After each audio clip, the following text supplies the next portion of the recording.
ripple effect.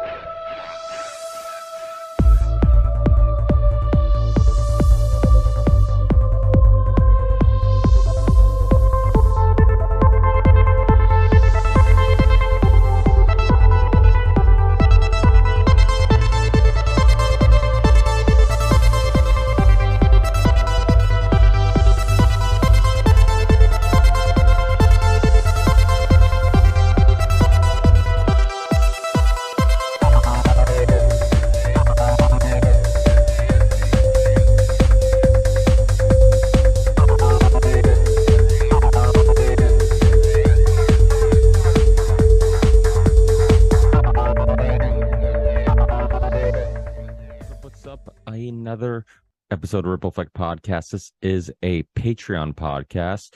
I call them Ricky Rants with Friends. And what they are is a podcast I do with my Patreon supporters. I try to do them once a month. Typically, I'm pretty good with doing them once a month. For donations as little as $1 a month, you can get the Zoom link and be a part and participate in these Patreon podcasts. And it's just a way of connecting with my listeners, a way of the listeners connecting with each other. And they're always fun. I never really know who's going to show up. I never really know how many people are going to show up. And sometimes they're scheduled last second. So I get a little paranoid about if anybody's going to show up. But hopefully we have some friends show up today. It's like I said, these are always fun.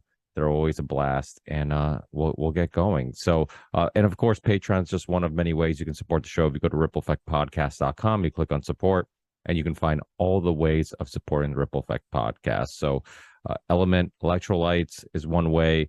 There's a link there. You get a free gift every time you purchase Element Electrolytes.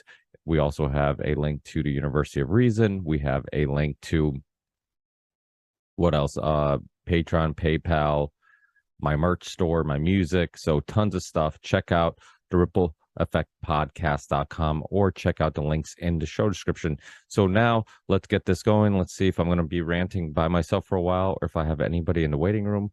Looks like I have a Jeff in the waiting room. So let's throw him in to the show and see where this goes.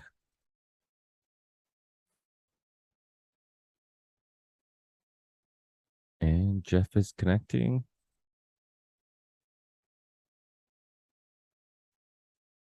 I don't see Jeff yet. Oh, nice shirt, Jeff. And we have Jeff with us. He's still, guys, it says Jeff is connecting his audio. So there's a little bit of a wait. There we go. Can you hear me, Jeff? I don't think you can hear me yet.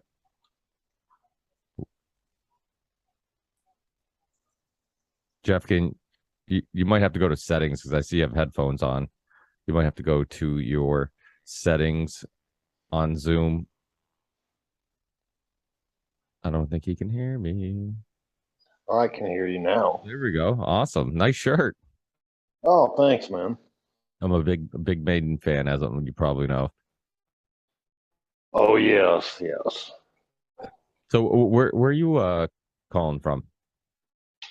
Oceanside, California. I'm close to San Diego.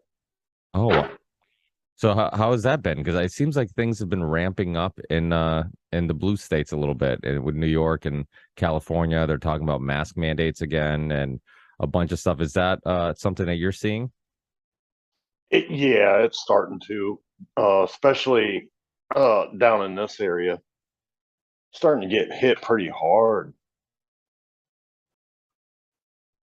Hit with the regulations or the COVID cases, or what do you mean by that? Yeah, all of the above. All the above. Yep.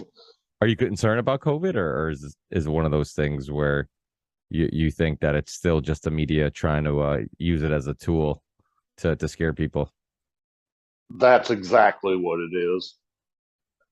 And being from California, what's your friends like? Like, are they on board with your way of thinking, or is it one of those things where you feel like you're on an island by yourself and everybody's brainwashed except you? It's kind of a mixed thing. As you know, California is nothing but the bleeding hearts, but there is the the rebel pack that that don't buy into this stuff. And I mean, it's funny, because there's no such thing as a cold anymore. It's either COVID or that's it. yeah, and I've talked about this a few times about how like prior to 2020, we almost forgot that we were required, or at least like most people were not, I wouldn't say required, but you were expected to show up to work if you're a little sick, unless you were like bedridden. So it's like if you called out of work and anybody saw you out and about doing anything, it's like, wait, I thought you called out. I thought you were sick, and it's like most people went to work if you had a little bit of a cold. If you couldn't get out of bed and you couldn't do your job, but you were so sick you couldn't do your job, then yeah, you stay home. But a lot of people would go to work if they were sick because they had stuff they had to do. Their employers didn't want them calling out if it was for something as small as the sniffles. But now it's like we went in the complete other direction where it's like if you have any symptoms whatsoever, they don't want you going to work, and people will get mad at you and upset if you go to work with any type of cold. But it's weird because it's like they're still talking about every once in a while you still hear these news articles about the next booster being you or getting the next booster approved with the Emergency Authorization Act and all these things. And I'm just like, who is looking around and seeing a emergency? Who's looking around their lives and seeing that? Like, who's like, we should have to like take a step back and think about it. Like, we're giving emergency authorization when we're not in an emergency. Like most people are living their lives pretty normally, for the most part. And at least, I live in a blue state in Massachusetts, so I assume if I can live my life pretty normally, most people can. And yet, like people are still okay with giving these emergency authorization approvals to these vaccines, and it's just like it boggles my mind. And I don't even know who's still getting them. Like today I went to the gym this morning and I saw a lady wearing a mask. It's like 90 something degrees today. It's super humid and she's wearing a mask, and I'm just like, what? Like, why? Like, I feel like grabbing them and sitting them down. I'm like, let's have a cup of coffee, let's talk about this. And what is it? Are you paranoid? Are you traumatized? Like you're obviously not sick, because if you're sick, you wouldn't be at the gym. And if you're not sick, then there's literally no point of wearing a mask, because the only reason to wear one, and even if don't, if you want to buy into some of the scientific reasoning, the only reason to wear one is to not spread the virus. So if you're not sick, you have no symptoms, why are you wearing one? So it just in California, are you still seeing a lot of mask wearing even when it wasn't mandated and stuff? Like people are still just on their own, just wanting to wear it all the time? I'm starting to. I see more and more. What drives me absolutely insane is you'll see somebody riding down the road by themselves and masked up. Yeah, I The don't. only one in the car. Yeah, the only one in the car, and they got to have a mask on. It's like you're afraid of getting the car sick. Like, who are you going to get sick? I don't even understand the logic in it. But isn't it kind of a example of how traumatized some people have been throughout the whole process? Because it's almost like that, 2020, 2021, this whole COVID era has scared people to such a extent that now they wear one just because they've been traumatized. It's almost like I don't know, like somebody who if a rock falls off a cliff and hits you in the head, and now you're so afraid of that happening again that you're wearing like a hard hat everywhere. It's like it's kind of like the same thing. Like you're so traumatized that even though there's no real logic behind what you're doing it just because you're so petrified. And it's kind of a reflection of the psychological damage it's done, because I think that we're kind of taking it for granted how much psychological damage has been done to people, and how many people are still dealing with maybe even indirectly some issues from it. And it also, I don't know who said this recently, but they were I don't know if I was listening to a podcast, but they were talking about how it seems like the people who are like really really smart kind of fell for it, and like people who are like really really like I wouldn't say dumb, but maybe uneducated fell for it. But like people, the middle class, see like people who are like, okay, I don't believe in experts because I'm not an expert and in anything, and I'm intelligent enough to kind of figure out the lies. It's like us in the middle that like kind of figured it out and kind of could see through the BS. Because chances are, if you're an expert at anything, you kind of believe in the system. You believe in like, okay, I get this diploma, I get this PhD. It means I'm a smart, intelligent person, and my expert opinion should be respected. And most people in the middle are like, no, I don't, you're wrong all the time. And just because you have a PhD, I'm not going to believe you. And so yeah, it's wild. I mean, I really hope that they don't use some people. I'll get your opinion on this. Like, do you feel like the monkeypox thing is going to be the next wave, and they're going to use it to catapult like more of what happened before, or do you think that on average the public won't fall for the same trick again? No, I think I think people are going to just fall right into it. There was a big news headline this morning that the WHO declared monkeypox a national emergency already. I mean, where do they keep coming up with this stuff? Well, and I think I forget how many people have died from it, but it's like it's very little. Like I don't. I mean, I don't know. I forget what the number was, but so I don't want to say the wrong number, but I know it was like something very little. I'm like more people die in like the bathtub than monkeypox. So it's like I don't from slipping in the bathtub is more dangerous than monkeypox. So it does that is what I'm worried about is the fact that you're right, and I kind of agree with you. Like it's almost like I don't want to agree with you because I don't want to believe I don't want to believe it'll happen, but you're kind of right. Like even during the COVID era, like you saw that things would open up a little bit, numbers would go down, and then it's summer and everybody was having barbecues or whatever. And then all it took was some more media, fear porn, and everybody start freaking out again. And I'm just like, look around you. Like, has anything happened? Like, has your life changed? No, But so it's it's wild. It's really wild. What else is going on in California? Any other news that maybe I'm not keeping up with? Hmm, no, nothing I can think of. At least not down in the southern part of California, anyway. Did you grow up in California? No, I originally I lived in Ohio, and I got out to the West Coast, and that was like the best move I ever did. I don't freeze or nothing in the wintertime anymore. You prefer the heat over the cold? I do. I find it easier for me to cool off than it is to warm up. I agree with you 100%. For me it can never be hot enough. The heat doesn't bother me one bit. I love being outside. I love sweating. I feel like I detox when I sweat. It's weird. It's like you're exhausted when you're working in the heat or just, playing outside or whatever maybe, but it's like a good exhaustion and you feel like you detox and people just look healthier when they're getting vitamin D and sunlight. You look at all the places where there was a lot of beaches and sunlight. Like people are in better moods, people are healthier, they have more energy. So I think there's a lot to it. Plus, the sun, everything requires sunlight to live and grow and survive. The cold typically kills things. And so it's like I kind of feel like humans are kind of very similar. And so when you went to California, well, if you don't mind me asking, like what year did you go to California? I've lived out here for 12 years now, And did you, and it was the best thing I ever did. but did you I mean, after 2020, like when the COVID thing happened, where you're like, okay, I like California, but all these regulations and all the, scaring the public and all the like just the political friction isn't worth it? Or do you live in your own little like bubble where it's not that bad there?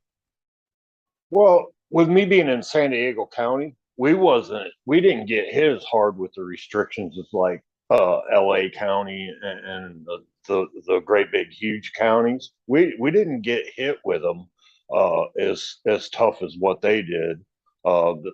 Whoever was taking care of the guidelines on the COVID stuff down here, they actually went about it in a smart way. And Um, yeah, it was actually it really wasn't that bad. That's good to hear. That's actually really nice to hear. Yeah. Well, I know Oregon, California, like there's certain like from the outside looking in, it looks really bad. But I know that I've heard from multiple people that like there's parts of the state where if you were living there, it wasn't that bad. You know, it didn't. What was going on in some of the more liberal areas or the places that were a little stricter with guidelines didn't represent the feeling of the whole state. And Northern California, something. I mean, California is kind of very different too, right? Because it's like it's not really all one type of people. Like counting on where you are, because I remember reading something about how like California has proposed the idea of like splitting up before and whatnot because of just how different the ideologies are and the thinking are from from north and south. Is that did you get that feeling like if you're in California, you travel from north to south, it's almost like a different state? Yeah, exactly. You just 100% nailed that one. That's exactly the way it is. I mean, where I'm at, I mean, it feels like if I go like middle or northern part of California, it's just like going into a whole new country. I just stay down in the south. I mean, we got the best weather here. I mean, it's always like if it gets 80 degrees, it's hot. That's hot for my area. I mean, it's typically the 70s. I mean, it just everything's I it, the attitude and stuff down here is so much different. It's a different. Everybody's more chilled and relaxed, and you don't hear a lot about politics and stuff like that down in this part.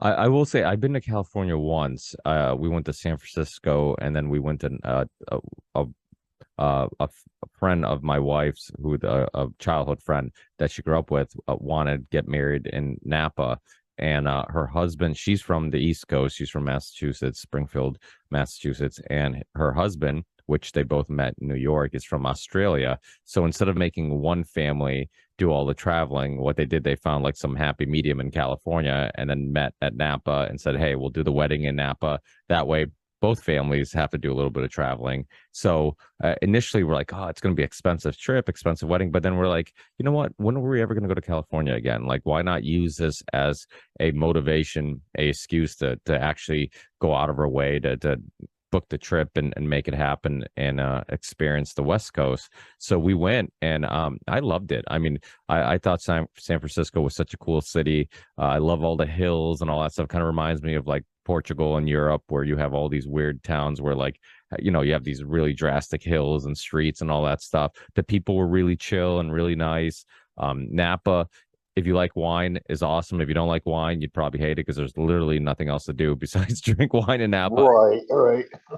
But I really there's something about the vibe. I can see why you stayed, because I remember telling my wife, I'm like, I wouldn't mind living here. I'm like, the vibe is just so cool. It reminds me of Europe. Everybody's laid back, everybody's friendly, and coming from the East Coast, where it's like drastically different, where everybody's like they don't have time for anything. Like it's like gotta go, gotta go, gotta go.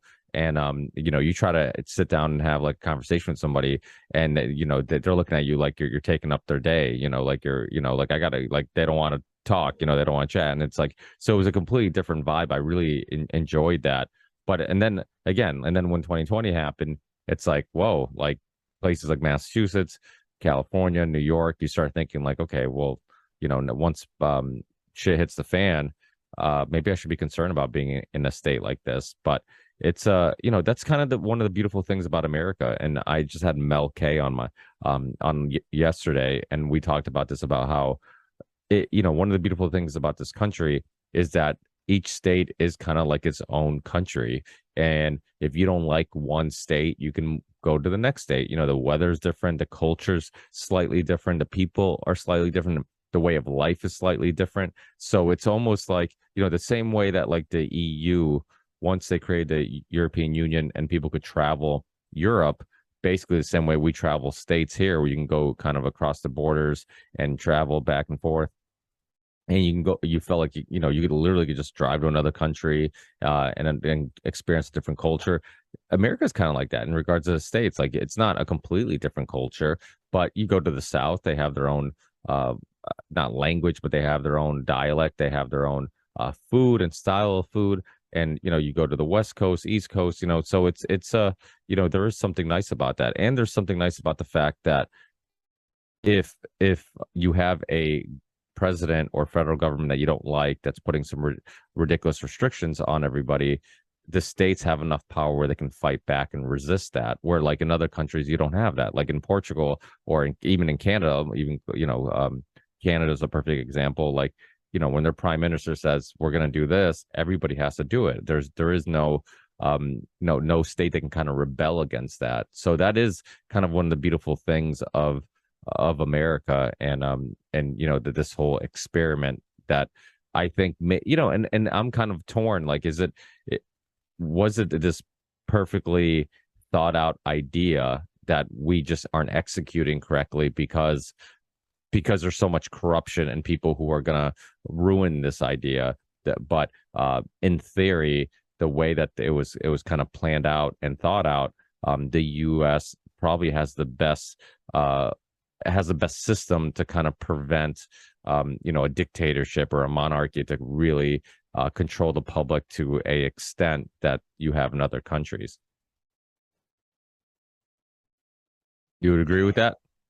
Oh yeah, I sure do. I mean, yeah, you couldn't have said it any better than what you just did. You so you're wearing a Maiden shirt. I'm assuming you're a metalhead. You grow up listening to metal. Yes.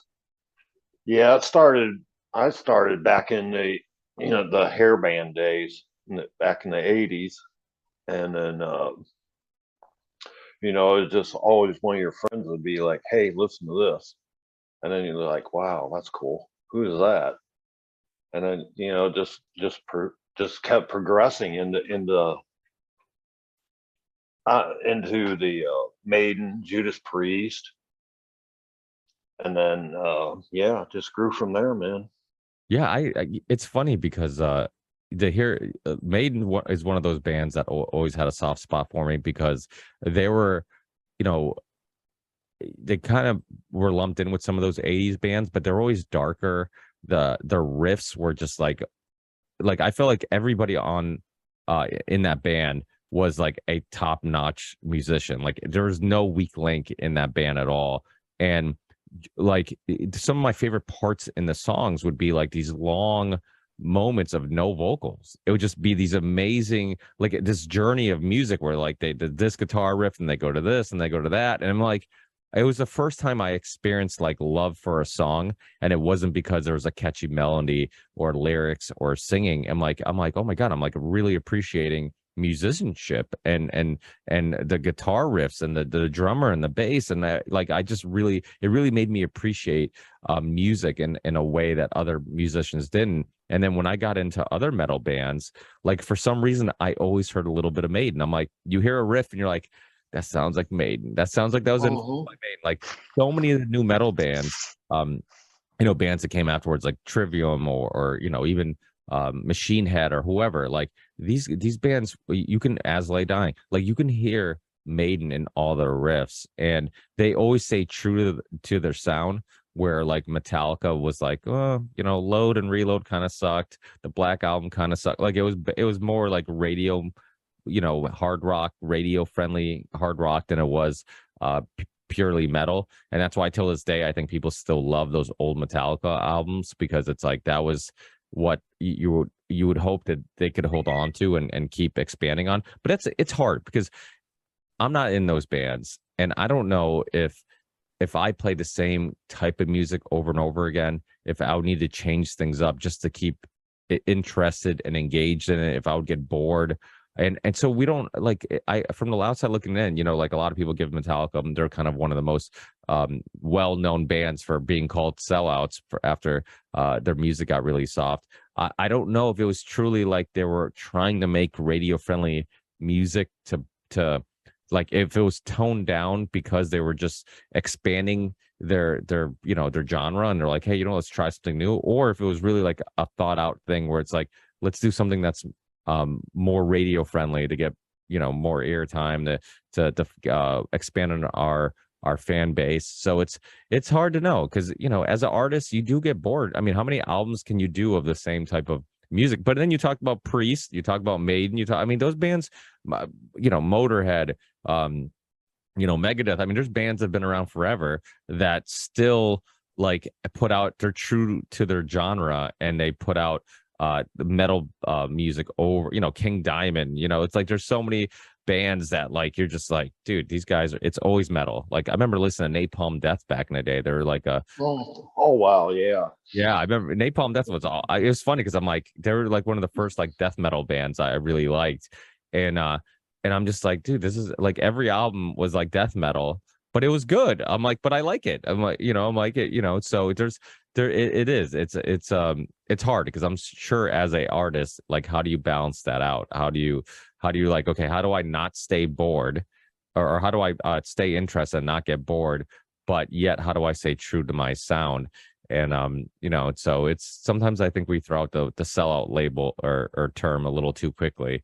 But as fans, the other thing too is like when a band is like underground and like you're wearing their gear and like not everybody's wearing their stuff and their merch, and people are like, oh, who's that? Or like you feel it's like you have this intimate connection. And then once everybody's wearing their stuff and everybody knows who they are, then it's like, oh, okay, well now it's not a secret anymore. I've kind of moved on to other stuff. So it's interesting. Yeah, and you mentioned King Diamond and stuff. Man, I haven't heard it. I haven't heard that. I was like, what happened to this dude?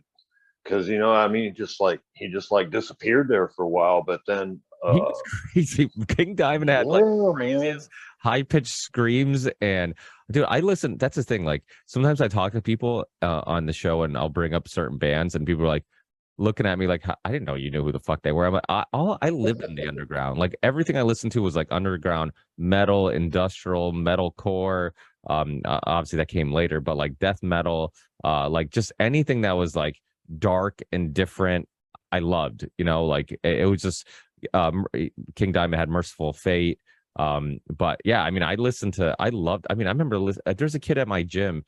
He's probably my age wearing a corpse shirt. And I'm just like, how badass is that? I'm like, I haven't seen a Cannibal Corpse shirt in forever. I'm like, and he's just wearing it to the gym. And I'm thinking to myself, I'm like, I'd love to know what's going through people's heads while they walk by this guy who was wearing a shirt that says Cannibal Corpse and it has just like the bloodiest imagery ever. And I'm just like, I wonder if people even know it's a band. They might just think this dude's like some weirdo who's gonna like eat you. Yeah, I know when you see stuff like that, you just like want to ask them, be like, do you even know who that is? Yeah, no, this guy I think knows who he is because he's worn a couple badass band shirts, and so I'm like, he's one of those. He's always wearing headphones. I'm like, one of these days I'm gonna sit down and talk to him because I'm like, he seems like a type of guy I could vibe with. But he's probably look at me and be like, you're the guy where I'll walk in wearing like a soccer jersey, and he'd be like, wait, you know who Cannibal Corpse is? But so but that's the cool thing about metal, man. It's like it breaks boundaries, like or just music in general. Matt, you want to get in this? Do you like any metal music? What are you into, Matt? I am into mid '90s era boom bap hip hop. So when the Wu Tang started and all that, that was kind of my gateway into that. KRS-One, a Tribe Called Quest, and then getting into DOS Effects and stuff like that. So completely opposite end of the musical, I guess, spectrum. There was a little bit of crossover there for a while. Biohazard was doing stuff, and Judgment Night was a great crossover for all these rock, metal, rap artists to kind of get together. So yeah, that's kind of where I stand. Currently in the top playlists of like Nas and Inspector Deck and whatnot. Well, I think there's crossover because so I remember like back in the day listening, like you said, KRSS-One, Cannabis, like all these they were like good lyricists. Nas is another one. He's like some people will say it's one of the best lyricists of all time. I mean the best. You think that the best? Yeah. Yeah.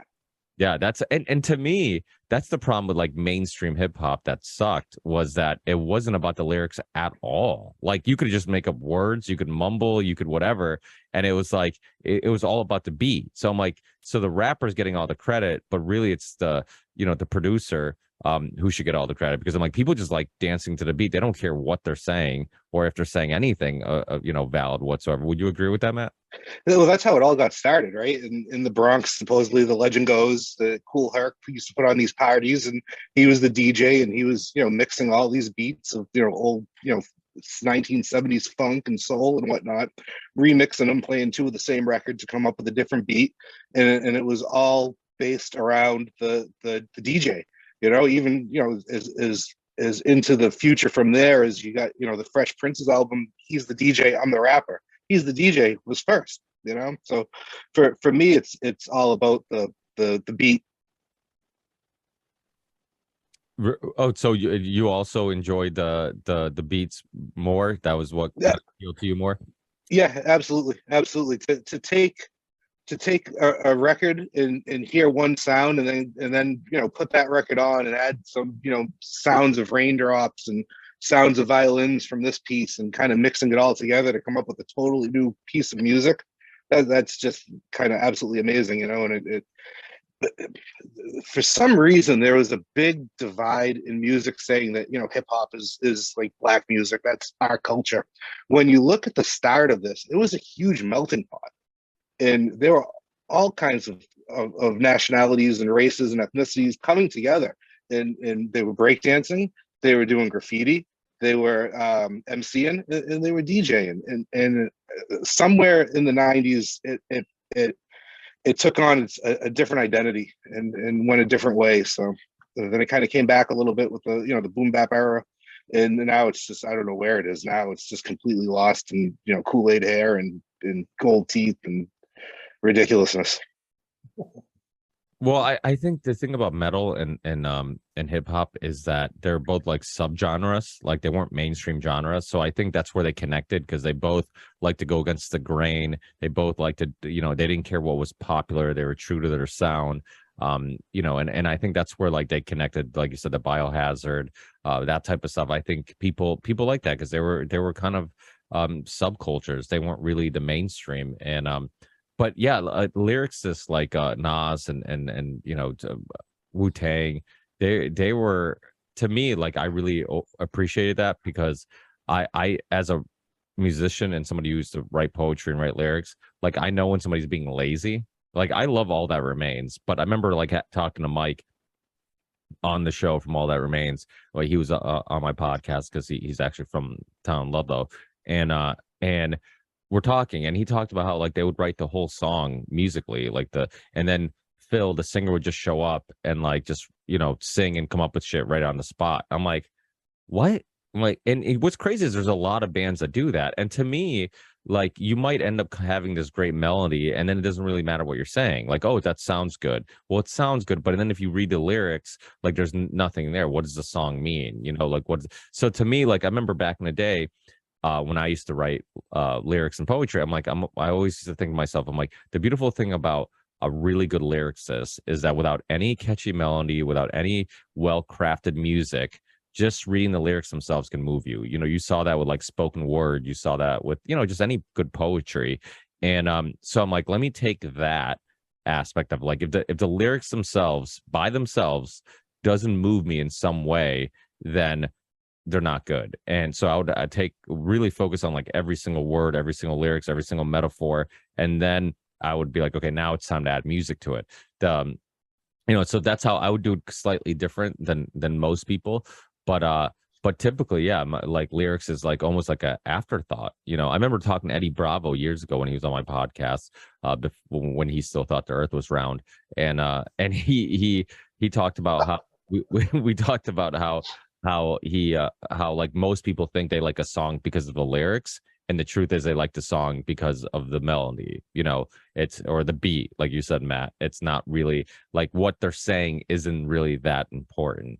And I used to, I don't know if this has ever happened to you guys, but there's times where I loved a song, but I'm like, I'm not sure what he's saying or what the song's about. Then I read the lyrics and I was like super disappointed. I'm like, wow, the feel of the song was deeper and felt more emotional than the actual lyrics. Read the lyrics, I'm like, wow, this isn't deep at all. I don't know if that's ever happened to you guys.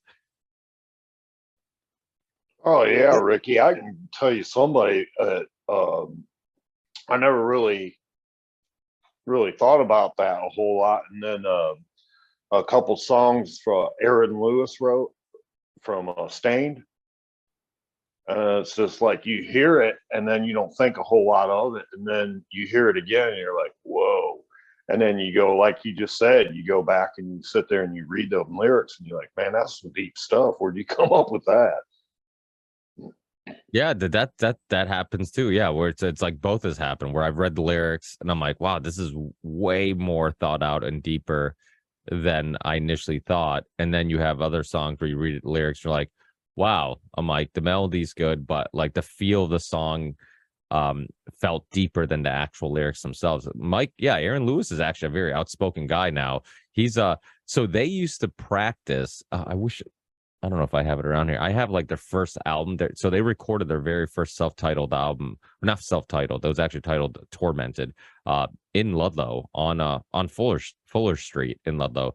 And his, I believe it was Mike Mushak's mom's house, or grandmother's house. They had a studio in the basement, and then they were always called a Springfield, Massachusetts band because half the band was from Springfield, and it was like nobody knew where Ludlow was, so they would just call it the Springfield band. But they actually used to practice in Ludlow. Mike Mushak, the guitarist, went to school, graduated with my old co-host Dave Kornacki, who I started the show with.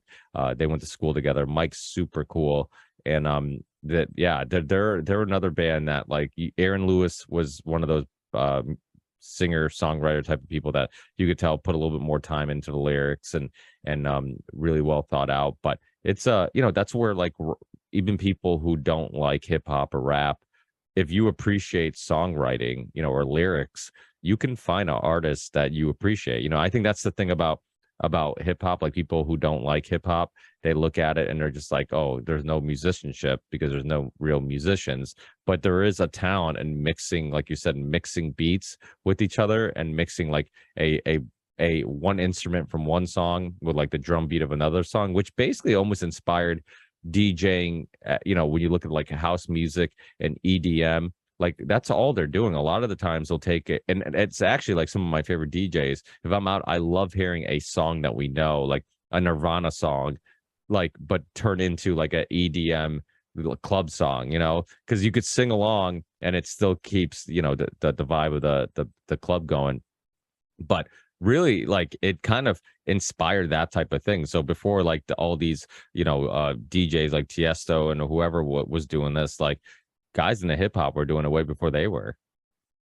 Even with the electronic too, doing that, like mid '90s, when the I guess quote unquote rave scene was going strong here throughout New England. Oh shoot! I just lost my train of thought. I totally lost my train of thought. Let me get back to it. Oh, one of the most popular tracks that was played at any of the places like Operation Boom in Nashua and any of these other parties that would pop up was a fusion of When Doves Cry from Prince and some electronic beat that somebody put together. And when that came on, the place just went absolutely nuts. So yeah, you find a good lyricist. Someone may not like Prince, but they like the electronic music or the EDM music, and when you put the two together, you got something totally different. Yeah, I love that. I remember, like, where we're I think we're at Mohegan Sun or something like that in Connecticut, and we're at the casino, and they have like a pretty nice club in there, and there was like some EDM version of like Oasis. There was like, I forget who the DJ was, but he was like, he played Oasis, he played like, so it was all these songs that you knew the words to, but they were like reinvented, and because of the they made it like, the lyrics with the EDM music and drum beat. And it's awesome because one thing people love to do when they're drinking and out is singing along and knowing the words of the song. Like, that's half the fun. Everybody's screaming and yelling and singing together, So anytime you could take a song that's like, well, the majority of people know the words of this song, or at least, you at least kind of roughly know the words of this song, and then you play it to at a club, people get super excited because everybody can sing along. Nobody wants to be the guy who, like, everybody knows the words of the song except you, and you're like, you feel left out. You're like, well, how does everybody know this song? I've never heard this song. You feel like an idiot. So yeah, that's interesting. But that's the beautiful thing about music. If somebody said, what do you think Matt's into? My first guess wouldn't be hip hop. Okay. No, no one would ever know it. I don't dress the role, act the role. I think all of that's very manufactured and very implanted into society through certain subgenres of the genre, and some people with I guess for lack of a better phrase, a weaker mind kind of fall into that trap. And yeah, it's just no one would ever know it. I opened up I did a farmer's market this afternoon, and I opened up my trunk of the back of the SUV, and just everyone kind of looked like, what? This guy selling spices here, because the music that was coming out of it was just, yeah, not something some 43-year-old dad from Salem, New Hampshire is typically banging. Were you a Tupac fan? Not at all. No, I got very much wrapped up in my early days into that whole East Coast West Coast type of thing, and it wasn't so much the fact that, oh, the West Coast sucks and the East Coast sucks, so the East Coast better than this, and the whole Source Awards thing. There was something different, and this is going back to the beats. There was just something different in the beat. The West Coast had sort of this more like Dr. Dre, Parliament Funkadelic kind of dance to it vibe, where the East Coast, and you got DJs like DJ Premier, and I can think of a million of them off the top of my head, but obviously right now I'm on the air, so I can't think of any of them.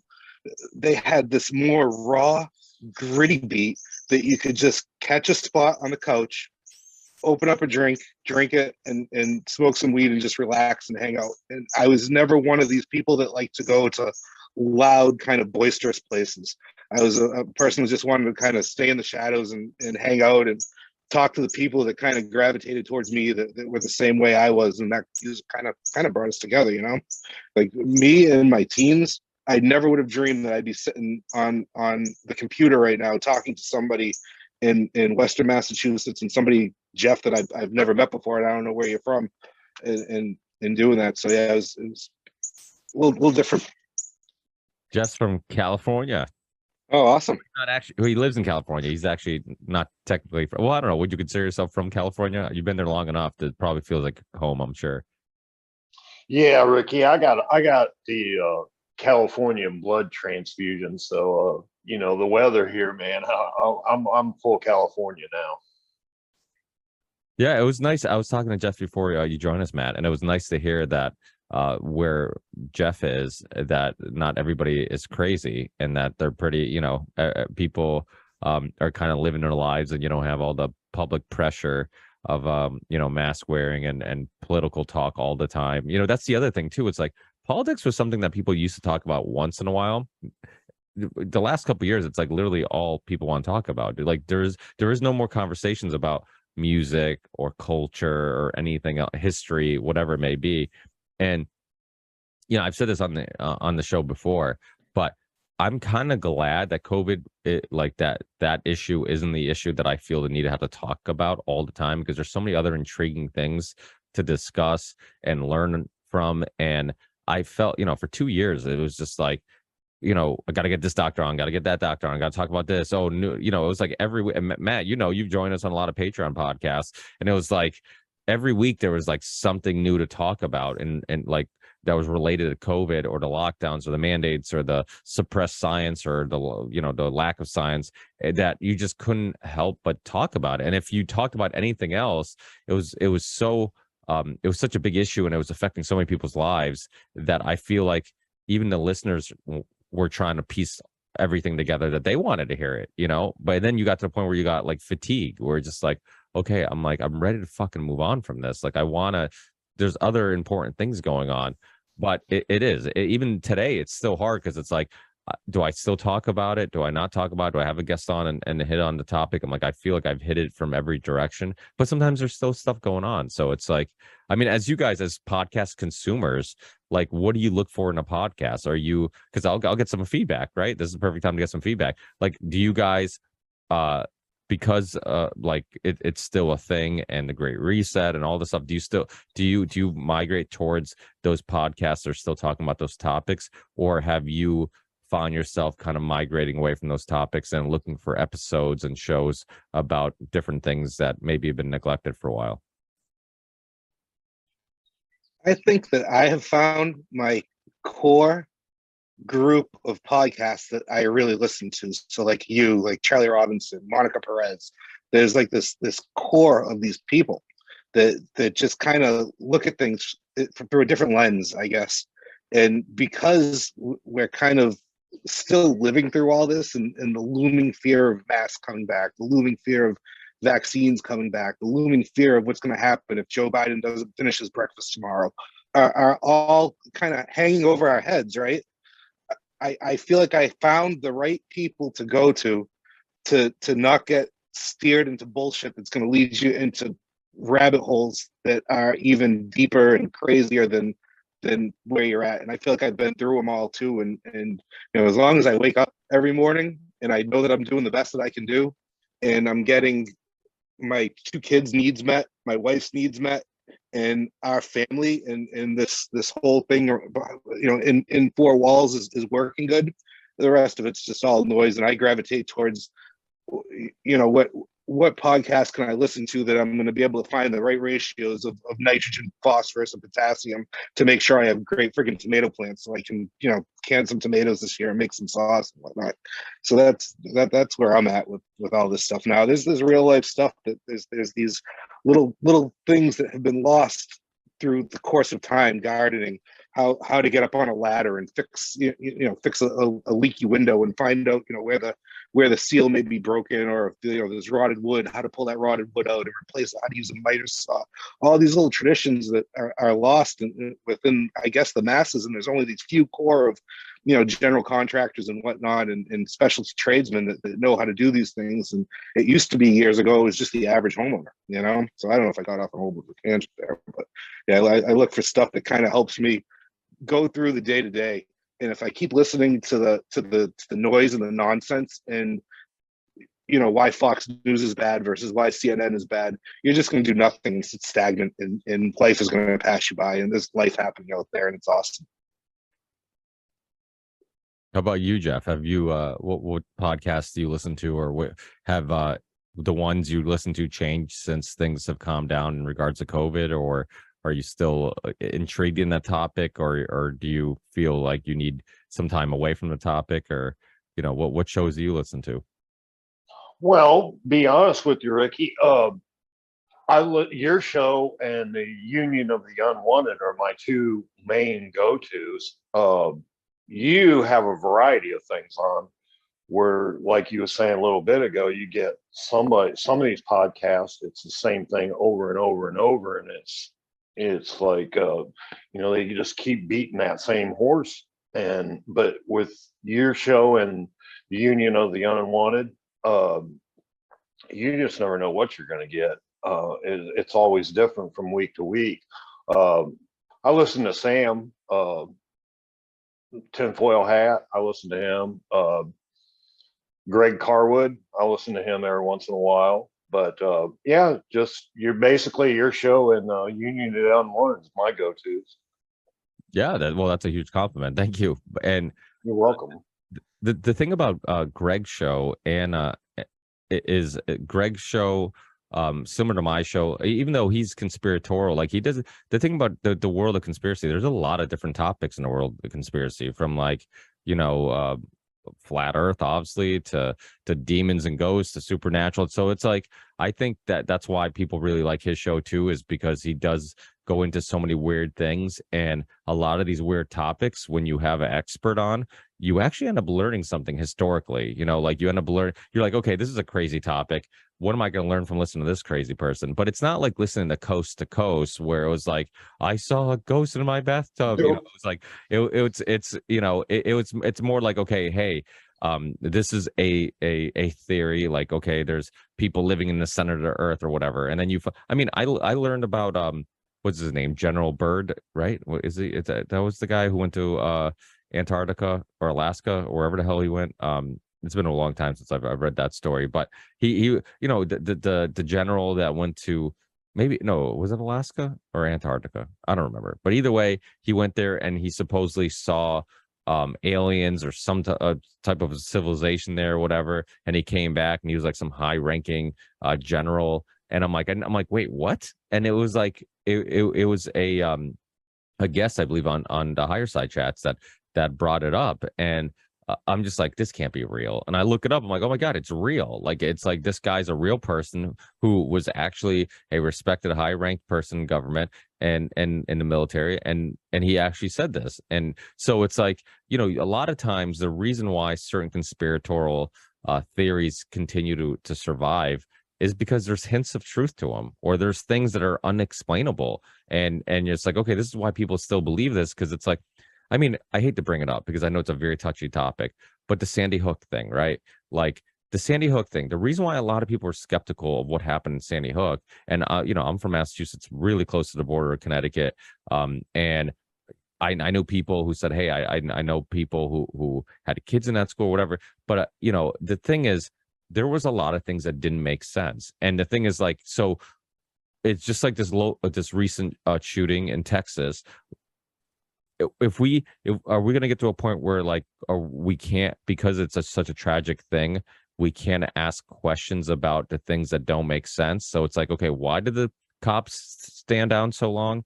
Why were they, one of the cops in the video, like, kind of like laughing a little bit? Why was the higher ups telling them, like, hey, we're going to get a lot of negative feedback from, like, me having them stand down this long? Like, he literally said that.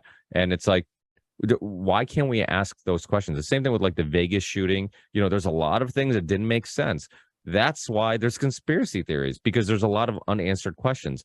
You can't tell me that, like, how do you get guns into a hotel room, like, isn't a logical, decent question, you know? Same thing with, like, the Sandy Hook shooting.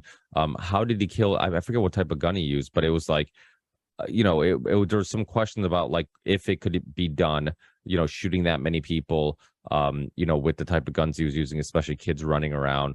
And as a parent, like, that shit pulls my fucking heartstrings. I couldn't imagine being one of those parents. But you know, it doesn't mean you don't ask questions. It doesn't mean that something that doesn't make sense gets dismissed because it's so tragic.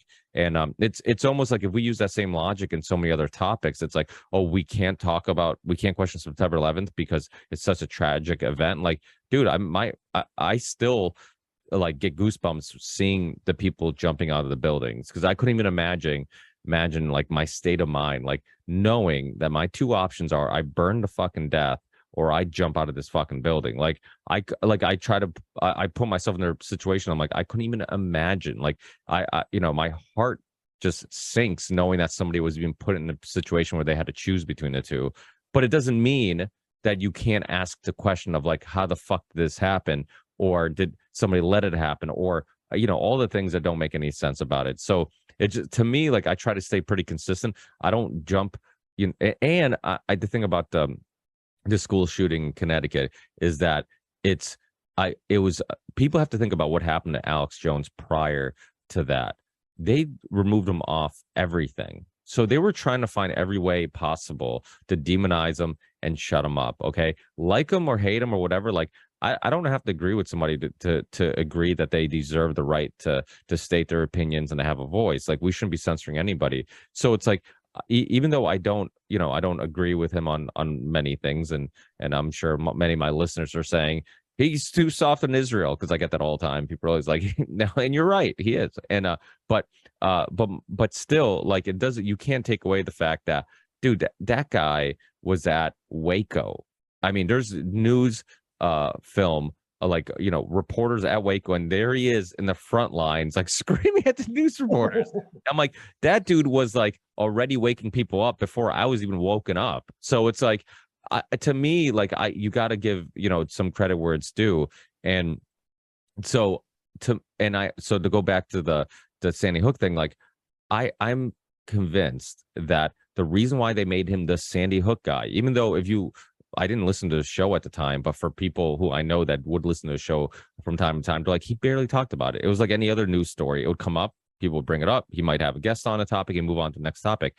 And so I'm like, the reason why I think they kind of pigeonholed him as, like, the Sandy Hook conspiracy theory guy, even though he wasn't like that Wolfgang guy, and some of the other people were like kind of the people that, like, made a career, or, you know, sold books and got a little you know, famous on this topic.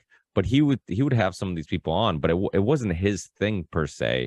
And yet I think the media, who we know have agendas and who we know lie, and we know big tech was trying to remove him from everything and ban him from the face of the earth. Like, why wouldn't they use that story to just basically ruin him even more, to put him out of business, to paint him as a Sandy Hook denier person, and so to me it's like the whole character assassination. Not that it's really hard to do character assassination on Alex Jones, because you could find clips of many crazy things you've said and use it to make him seem even more ridiculous. But do you guys, I mean, I'd love to get your take. Like, do you think that maybe misanalyzing this or misunderstanding the situation, but it almost seems like it was just a way of continuing that character assassination and that in the censoring of him, which as you guys know, I don't agree with censoring anybody. Let the good ideas, fight the bad ideas, and we'll filter out things. And, as a general public, we decide, what makes sense and what doesn't make sense. I don't want some higher ups or any big tech or government or anybody deciding which opinions I can and cannot hear. I think he's been more right on things than he has been wrong.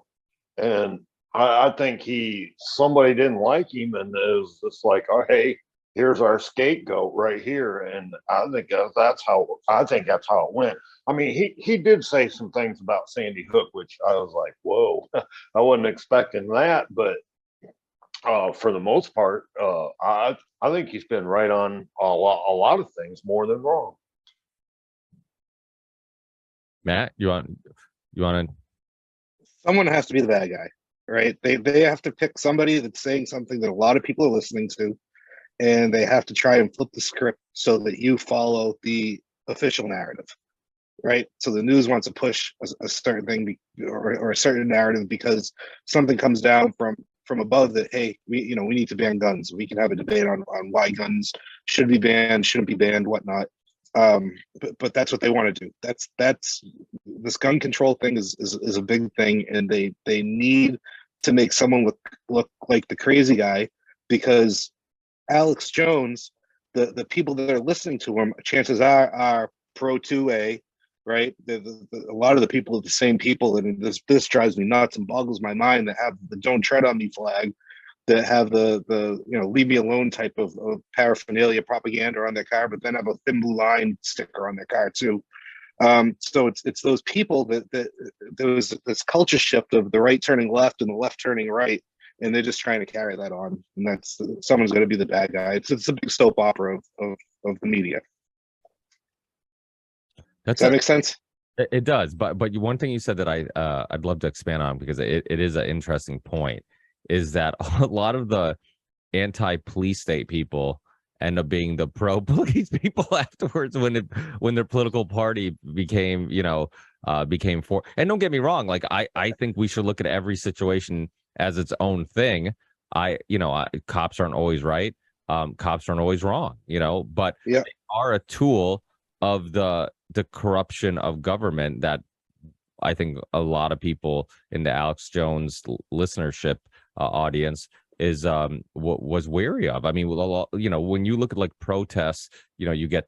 I mean, he used to have this imagery all the time in his documentaries of like just cops everywhere in like military outfits and military gear, and it was like, oh, didn't he have a documentary called Police State or something, right? And it's like, so, but I get why some people, their perspectives have turned around, because I think, again, it's almost like one of those things where they were trying to overcorrect. Now it's like you went too far in the other direction, where now, like, I get like not being for pro police state, but now you're in, you don't want to go in the other direction either, so it's like you can't. I don't know. I mean, what's your opinion? Do you think that are you just like, I mean, with the whole police thing, I mean, is it the issue of like, don't tread on me, but yet if they did tread on you, it's that blue line that's also on your car that would be treading on you? Is that like your issue with it? Between those two stickers, when I see them on the car, you just think of the hypocrisy that's behind it, because who's going to come marching door to door to get the guns, right? So don't have a pro 2A sticker and back the blue, because the blue is going to be coming to take your guns if they get the order. they're going to do whatever their orders, whatever their bosses tell them to do, whatever comes down the chain of command. So that's my thought on that. And I think Alex Jones has a big listenership that, there's people that are still hung up on this, two-party system, and the Republicans and the police are kind of all, working together, and the Democrats are I don't know. It's kind of tough to explain, but there's just a hypocrisy there when you see those two things together, because it's the police that are going to come and grab your guns when the time comes, and that Second Amendment is if it is taken away. Yeah, no, I definitely get that point. And I agree that there's a need. There has to be some sort of need for some sort of law enforcement, right? This gets into the whole anarchy, I guess, kind of argument and everything, and peaceful anarchy and proletarianism and all that. I do think that there's just people that are bad people that are just wired that way, right? You got your crazies that are going to go rob liquor stores, going to go rob banks, are going to do all these small time petty crimes, rape, pillage, murder, accidental death, whatever it is. I guess I lost my train of thought again. I'm trying to make a point here, but my brain is thinking, but the words aren't coming out. Jeff, fill in for me a little bit. No pressure, Jeff. Well, Jeff, did you have any thoughts on what we're talking about? I mean, do you kind of feel the same way? Because it is funny, because I have thought about that before. What you said, this idea of like, okay, how, because I and I thought about this because obviously, like, a lot of the listenership of Alex Jones and people who are more right or conservative, or even on that side of thinking, used to be the same ones who were screaming about like the police state, and and the police state, and using the police for the overreach of government. It kind of went hand in hand, and all of a sudden, like, that all went out the window. But I guess in their defense, wouldn't you say that some of the people who have been very pro-gun, and some of the people who have been kind of pushing back a little bit, I mean, I've seen it with police officers where it's just like, a lot of, there obviously is examples of police officers doing what, but like, even the federal government, who would use, like you said, would be the head of the snake, telling the police officers to come and get your guns.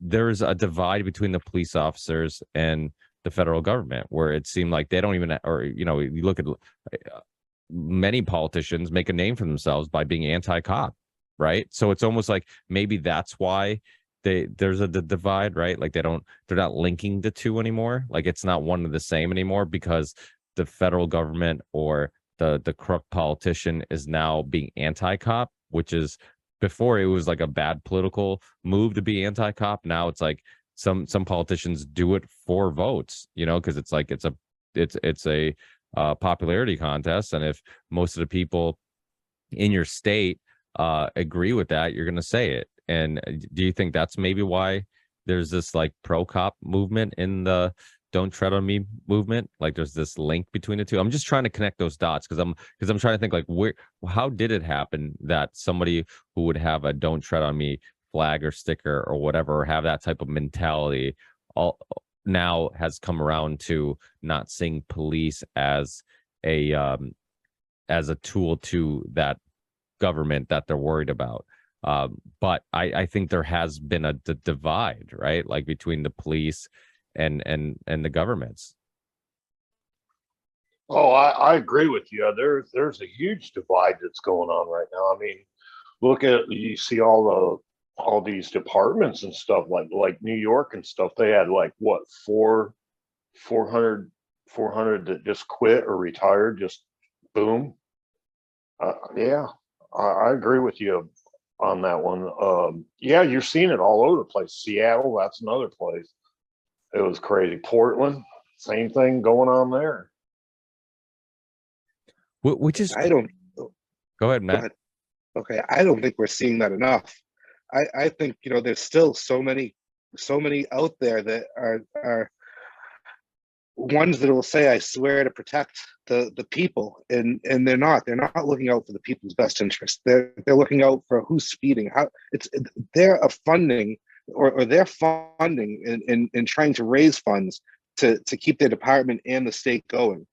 so there's some that have quit because they've taken the moral high ground and said that I'm going to quit because this is bullshit, or I'm going to quit because I'm not going to get the jab, and they're going to force me to get the jab and telling me that I can't be on the force unless I get vaccinated. I don't think there's enough, and there's going to be people falling right in line to a cushy state job like that, that are going to just fill the shoes of people that have left. And if they don't, then there's going to be total, I think, chaos kicking around. And I think either scenario is good in the eyes of the head of the snake, to be quite honest with you. So that's I mean, that is true. My dad got pulled over yesterday on the way to work at like 6 a.m. Because his trailer, he was moving a Bobcat and to a job site, and his trailer had 2 ball tires, and one of them had low air, and the other one had he inspected the whole thing, because that you know how state cops are. They pull you over. Now they got to inspect the whole trailer. I guess one of the brake lines or wires were like loose or whatever. The fine wasn't that bad. It was only $150. But by the time we got to the job site, which was like 9 o'clock, and we had to get another trailer to move the Bobcat, we paid our employees to sit there and wait for the machines to get there, and then we had to tow. We had to get a tow company to tow our trailer because they wouldn't let us drive it or bring it back to our yard to repair it. We had to get it. So it's like it all adds up, and it's just like, really, man, like this is just, it is one of those things where just like you're ruining our day. It's just, we're a small business. We're already barely making ends meet. The last thing we fucking need is this on a Friday morning. And but again, it's almost like, what do you do? Like, that's your job. And I'm sure there's some pressure by your department or your higher ups to do this type of shit. And it was funny because my brother is like, why? Because typically you don't see him pull people over like first thing in the morning like that. And he's like, why they were doing that? He's like, because it's gonna be hot as balls. And he's like, he wants to get his citations written while it's still cool. And then he's like, so then the rest of the day he can just relax in the cruiser. I'm like, you might be right. I'm like, they are only human, and we do procrastinate and sometimes try to do as little as possible at work. So it's not out of the realm of possibility, but it's that type of stuff does rub people the wrong way, because it's like, we have a tire that's, I mean, to me it's just, I don't know, maybe it's hard because obviously I'm involved in the situation, but there's some of the harassment that these truckers get. I mean, they'll sit on the side of the road for hours while they inspect the whole truck, and they'll find every little thing to write you up for. I mean, I've heard horror stories from truck drivers, and it's just like, these guys, I mean, they're truck drivers. They're not making a whole lot of money. They're just trying to make an honest living. Like, to me, explain to me why places like Florida doesn't even have fucking inspection stickers, and there's no epidemic of car accidents everywhere because of lack of safety. Then why the fuck do we have to get inspection sticker? Like, everything's just like a way of screwing the little guy. Like, why it's a money grab? Yeah, it's a money grab. Why do I have to pay property tax every year? Why do I have to pay this tax every year? Why do I have to do excise tax every year? Why do I have to get taxed for everything all the time every year? Like, why do I have to keep up with all of it? Aren't we busy? Like, why? You don't know how many times I've been pulled over because that little sticker on my license plate of my truck is not on my license plate, because I'll forget. Like, we'll renew it, and then I just forget to put it on, and they'll like run my plates. Like, no, actually you're good, but you must have forgot to put the sticker on there. I'm like, I don't even know what the fuck the sticker's here for. I'm like, the car's registered. I'm like, to me, it hasn't changed hands. Like, I get my inspection sticker. It's obviously safe to be on the road. Why am I paying for this fucking sticker? Like, what is this thing? Like, what? Like, it literally, everything is a money grab. And then every time they find a new way to tax you, because in Massachusetts, we're notorious for our politicians for complaining about, like, oh, we just tax this a little bit more. We can do this with the money. It's like, we've been doing that forever. We didn't have lottery for the longest time. The lottery was sold to the public. And this was before my time, before I was even aware of this. But like, I've been told that they're like, when it was sold to the public, that it was supposed to, all that money was going to be to infrastructure. It was going to our roads. We're going to have the most amazing roads because we're going to have lottery in Massachusetts, and it brings in all these millions and billions of dollars. our roads suck, because I don't know where the fuck the lottery money goes. And I don't even know why the state or the government gets a cut of it. So it's like, what did you guys do in this whole deal? So you have the lottery company that literally puts out the marketing, gets all the money, gets people to buy the tickets, does everything. You have the person who buys the lottery ticket, who takes the risk of basically losing money and gaining nothing. And you guys get a cut. Why? Like, what is it? Like, you get a cut because you're the mob, and the mob says, when you're on my territory, we get a fucking cut of your business, even if we contribute nothing to your business. And that's what people have to start looking at. So I have some friends of mine. So Springfield, Massachusetts is known for there's some mafia action, and back in the day it's calmed down quite a bit, but I remember growing up there's quite a bit of little mafia action, and a lot of like Springfield was basically basically run by the mob, but they would at least keep it nice, to be honest with you. It was actually one of those things where, like, because of the mob, like there's where all these mobsters had their restaurants and stuff like that, people knew you didn't open up a shitty business because it would hurt their value. So they would make sure like everybody, it was safe to go out, that people weren't afraid to go to these, it was actually mostly Worthington Street in Springfield. And I have some friends that are, directly or indirectly linked to some of these mobsters. And you get them talking about government, and they say the same thing all the fucking time. Like, the government will demonize a guy, a mobster for, getting a cut of this kind of, he's like, but they do the same fucking thing. And he's like, and they're the heroes and they're the good guys. And he's like, and we get demonized as the bad guys. And it's like, it's absolutely the same business. It's the same business practice. You literally are saying, if you do business on my property, in my area, on my turf, in my corner, I'm getting a fucking cut just because I'm telling you that this is my area. Like, that's literally what the government does. They say, we want a cut, and like, for no justification, for no reason or whatsoever, they get a cut. And then they tell you that the money's going here or there or whatever. We never know where the money's going. And then a couple years later, they're asking for more money and more money and more money and more. And it's like, dude, I'm fucking struggling too. It's like, well, how about you guys balance the budget? How about you guys actually, instead of just trying to ask for more fucking money, like, if money gets tight, like, I don't get to go to my, employer and say, hey, can you pay me more because I'm really bad at saving? It's like, you don't get to do that, but the government gets to do that. The government gets to go like, hey, so we've been really bad with like actually using the money in useful ways. So we could use a little more money to make our jobs a little easier, and to show you something to get, so let's get a little bit more money, and we promise we'll give you some good things in return. It's like, it's just all nonsense. You guys agree with any of that shit? Or yeah, kind of 100% agree with that. And then the kick in the teeth, the extra kick in the teeth is, years later, 20, 30, 40 years later, you find out that some of these mob bosses are working with the FBI hand in hand, all for the common greater good of whatever they're doing, with whatever racketeering and smuggling and drugs that they're doing. It's absolutely crazy. Yeah, you spot on everything you just said there. Jeff, what's your thoughts? I agree. I agree 1,000% with you. I mean, we all just sit there and think that same thing over and over again, and it's like, yeah, you're right. Why do they always get a cut and we don't ever get anything?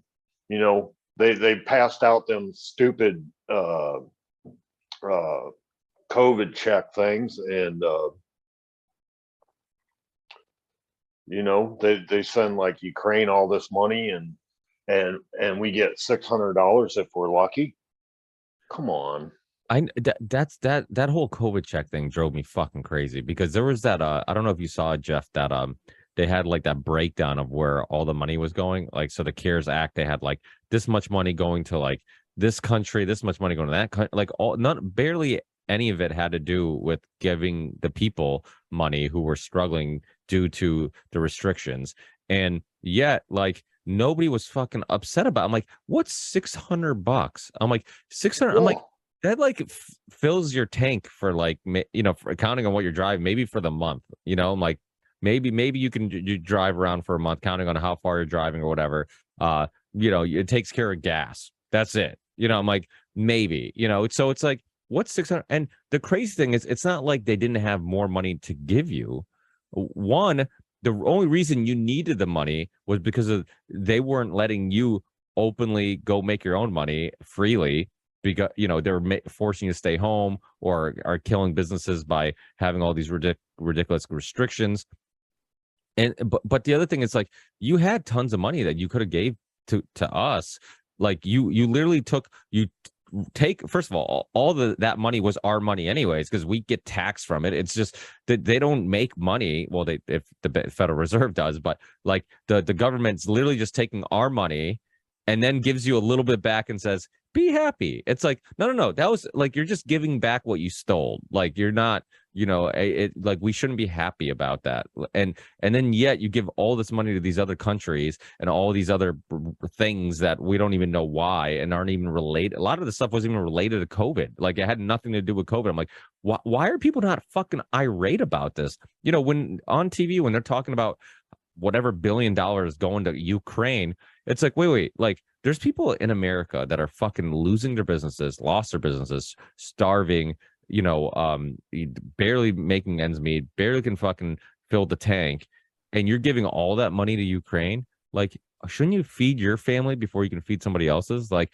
take care of your own family before you take care of somebody else's. You know, I've used this example before. Like, when you're on an airplane and it's coming down, they tell you put your mask on before you can help somebody else, because you can't help somebody else if you're not getting oxygen and you're not capable. So it's like, shouldn't we be looking at this country the same way? Like, give somebody else, or give people here help, and then you help other people, you know? But the truth is, it's not you know, obviously we know why that's not the case, because it's never really about us. It's about, you know, they, once they get our money and they have the power, they do whatever the fuck they want, and they help their friends and they help their business partners, and, you know, directly and indirectly. So it's just, yeah, it's wild. Ronnie, At least you got money, Ricky. I didn't get any. They shut us down and they didn't give us anything. They just said, stay home. Yeah. In Finland, they didn't give the people of Finland any money when they were telling you guys to stay. No, not a penny. They took a big ass fucking loan and gave it to the EU. And we was like, okay, sounds about right. And in regards to, but the thing about Finland, you're more of a socialistic country anyway. So like, maybe it's not quite as bad because a lot of your shit's paid for by the government anyways. Well, it's paid by our taxes, so yeah. Exactly. Yeah. So it's the same thing. It's like, we're going to take your money, then we'll give it back to you, and you're going to be excited about it. You're going to be happy that we're giving your money we took from you in the first place back. Yeah, I mean, it's not all that bad. I just had a kid and it cost us like $100. I mean, could be worse. Yes. There are exceptions to the rule. I'm very torn with all this. You know, I'm the whole, like, you know, in Portugal, same thing. Like, people talk about, oh, some of the, or in Canada, a perfect example. If we all traveled to Montreal and we wanted to just go, you know, go to St. Catherine Street and come back with herpes, we could go there and we could get our herpes taken care of for free in Canada, just because we're in Canada. Like, the medical, and for the record, nobody on the show has herpes that I know of. I'm just joking. It's not that, you know, it's sarcasm. But if we're in Canada, yeah, I don't know if any of you guys are on Tinder. I just didn't want to ruin your opportunities. I'm kidding. But in Canada, like, even if you're just visiting Canada, all your medical expenses are taken care of, like, just for you being there. So it's like, that's pretty cool, you know. But it also means, like, okay, more government, more taxation, more. So it's like, it's you know, it is one. And then also you hear the stories of, well, if you wanted to go to a really good doctor, you have to wait for a really long time, or if you want to get a surgery, you have to wait a really long time. Are those common issues in Finland in regards to you know, healthcare? I know the basic stuff has very long queue at the moment. If you want to go to the dentist, it's a year's wait time. And because they was not necessary under COVID, so the queue built up. And a lot of small checkups, if you're old and you just need to check your hip or something, it's not emergency. It's maybe a year's wait for that too. So now they're trying to get it rolling again, but they're doing most the emergencies, and I don't think they ever will come back from a year's wait period. I don't think they can. It's a too long queue now. So Before it was decent. Now after COVID, it's a very long wait time. So if you had something that was more crucial, would it be quicker than the year wait? Yes, sure. If it's something deadly, there's no wait time. But if you can wait, you have to wait. How about that, Matt? Huh? Socialism at its best. What's your opinions on countries that are like that? If it works for him, it works for him. You know, I don't know. I don't really have an opinion on it. I know right now, you know, the way it works here for me personally, my wife has a great job and she carries great insurance and just about everything is covered. So I'm lucky. So I try not to pay attention to you know what's going on with that stuff. I kind of just keep my head down, keep my mouth shut, and just be grateful that you know if I need to go to a doctor, I can you know pick up the phone and pretty much get in for the next day. It also helps that my wife works for the hospital too and knows quite a few people there. So you know, so yeah, I don't have much to say about the whole healthcare topic. Yeah, it's weird because so you get people from you know the from the left who say that it's you know we are one of the few countries, developed countries in the West that don't have universal health care. And would there be, you know, some bad things about it? Absolutely. But there's also some really bad shit about our health care now. I mean, I know plenty of people that have, you know, medical bills up to yin yang, you know, that they're just, I remember when I dislocated my shoulder, just an ambulance ride to the hospital, whatever, you know, hundreds of dollars it was at the time. And I mean, every little thing just adds up. My dad's in the operators union, the machine operators union, and he was in the laborers union before that. And it was like, I know one of them suck. I know that one of them, like there's a lot of stuff they don't cover. So it's like you end up getting money out of your paycheck all the time for you know these for insurance, health insurance. And then when you need it, they always find some way of like basically justifying not covering that specific thing. So it's like, you know, there's a lot of issues with our system now. And I think having like some mixture would be great. You know, like, hey, if you have universal, I mean, there's plenty of other horrendous places the government spends money. Why not just, you know, if they could find a way of being like, okay, how about we take a little bit of money here, there, whatever, and we just have for everybody, you have like basic, universal, basic healthcare, and you can get taken care of in case of emergency or whatever, checkup or whatever, and you have like decent, you know, standards for quality of care. And then if you have more money, you can go to these more expensive doctors or whatever and get in quicker if need be. It seems like, because either way there's going to be corruption, right? Like, so if you give the government the role of taking care of everybody's you know, healthcare, there's going to be corruption. And if you give the private sector the role and all the responsibility of taking care of people's healthcare, there's going to be corruption, right? Like you see it all the time with insurance companies where they're like, no, we don't cover that. Like, what do you mean you don't cover that? Well, there's this fine print, or because of this, or because, and it's like you hear that over and over again. I mean, how many fundraisers have you been to or have seen about, like, you know, some child or somebody who needs some, you know, crazy expensive surgery because their insurance doesn't cover it, you know? So it's like our system's not perfect either, you know? So I think that's the thing about a lot of these topics. What makes it difficult is that a lot of people get tribalistic, but very few people say what Matt says. Like, you know what? I really don't have a strong opinion on this, and I'm not sure. And it's okay to not being with not being sure, because these are complicated issues and complicated topics, and there's not always a perfectly obvious answer to the questions, right? I mean, we don't know what the perfect system would be. We can look at every country and say, hey, you know, that's an example of this type of system, that's an example of that type of system. But then there's always nuances to that too, because it's like, okay, well, maybe that system didn't work because of this other issue we're not aware of. Unless you lived in that country, you wouldn't know. or because the politician is corrupt or whatever, which most likely, is the case also. So I'm not against all socialistic ideas. As I understand it, why your hospital is so expensive is because you have the middleman. It's the guys between the insurance company and the hospital that makes the prices, whatever they're called. It's like a whole genre of people working in between. It's the sales The guys, insur- the Yeah. agent, whatever the agency is. I think, and I can only speak for Massachusetts and New Hampshire. A big part of the problem is the public health services that we have here in Massachusetts and New Hampshire. Massachusetts has Mass Health, New Hampshire has New Hampshire Medicare, I think it is. And if you make below a certain income bracket, you can qualify for these different programs. It's free everything. And those costs need to be passed down to somebody. So who are they going to pass them down to? Since the government's paying, they're getting passed down to the taxpayer. And that's why you see so much stuff, I think, getting taxed, and the nickname of the state is Taxachusetts, right?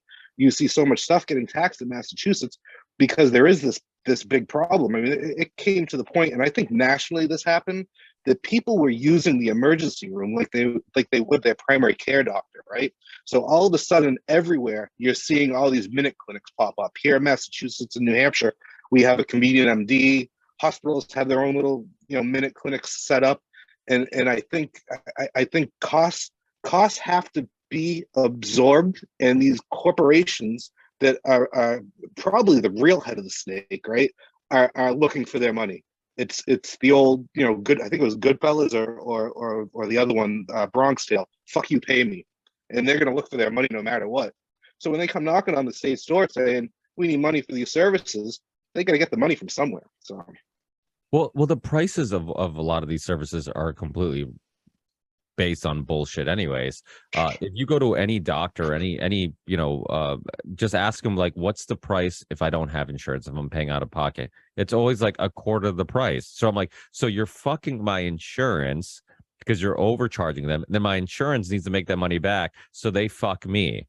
And it's like, okay, like this whole system's screwed, because it's like you overcharge insurance and the insurance has to make their money back, so they overcharge me, and it's like, so it's endless. That's why I can see where the universal basic income thing could work, and I'm not completely against it, because but the issue isn't the idea. The issue is who would be running it, right? Like how would the government find a way to work the system in their favor, or whatever? But I always say, like, it's not about who pays for it, because like who was it, I forget who said it, like, we never ask like how we're going to pay for the next war, right? Like, there's ways of paying for it. The government doesn't have, no state or no or the federal government in the US, they don't have a income problem, they have a spending problem. Like, you recklessly spend.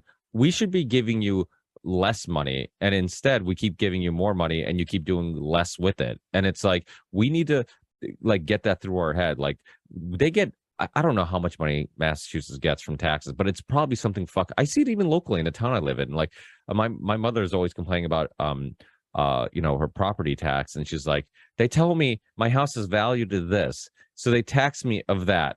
I can't sell my house for that fucking price. I'm like, I know you can't. I'm like, they overvalue it so they can overtax you. And so it's like, and then my mom's like, you have all this freaking, all these residents, and I'm like, and then we have shitty roads. We have we say we can't pay for this in school, or for this field to be redone or whatever. Like, where the fuck's all this money going?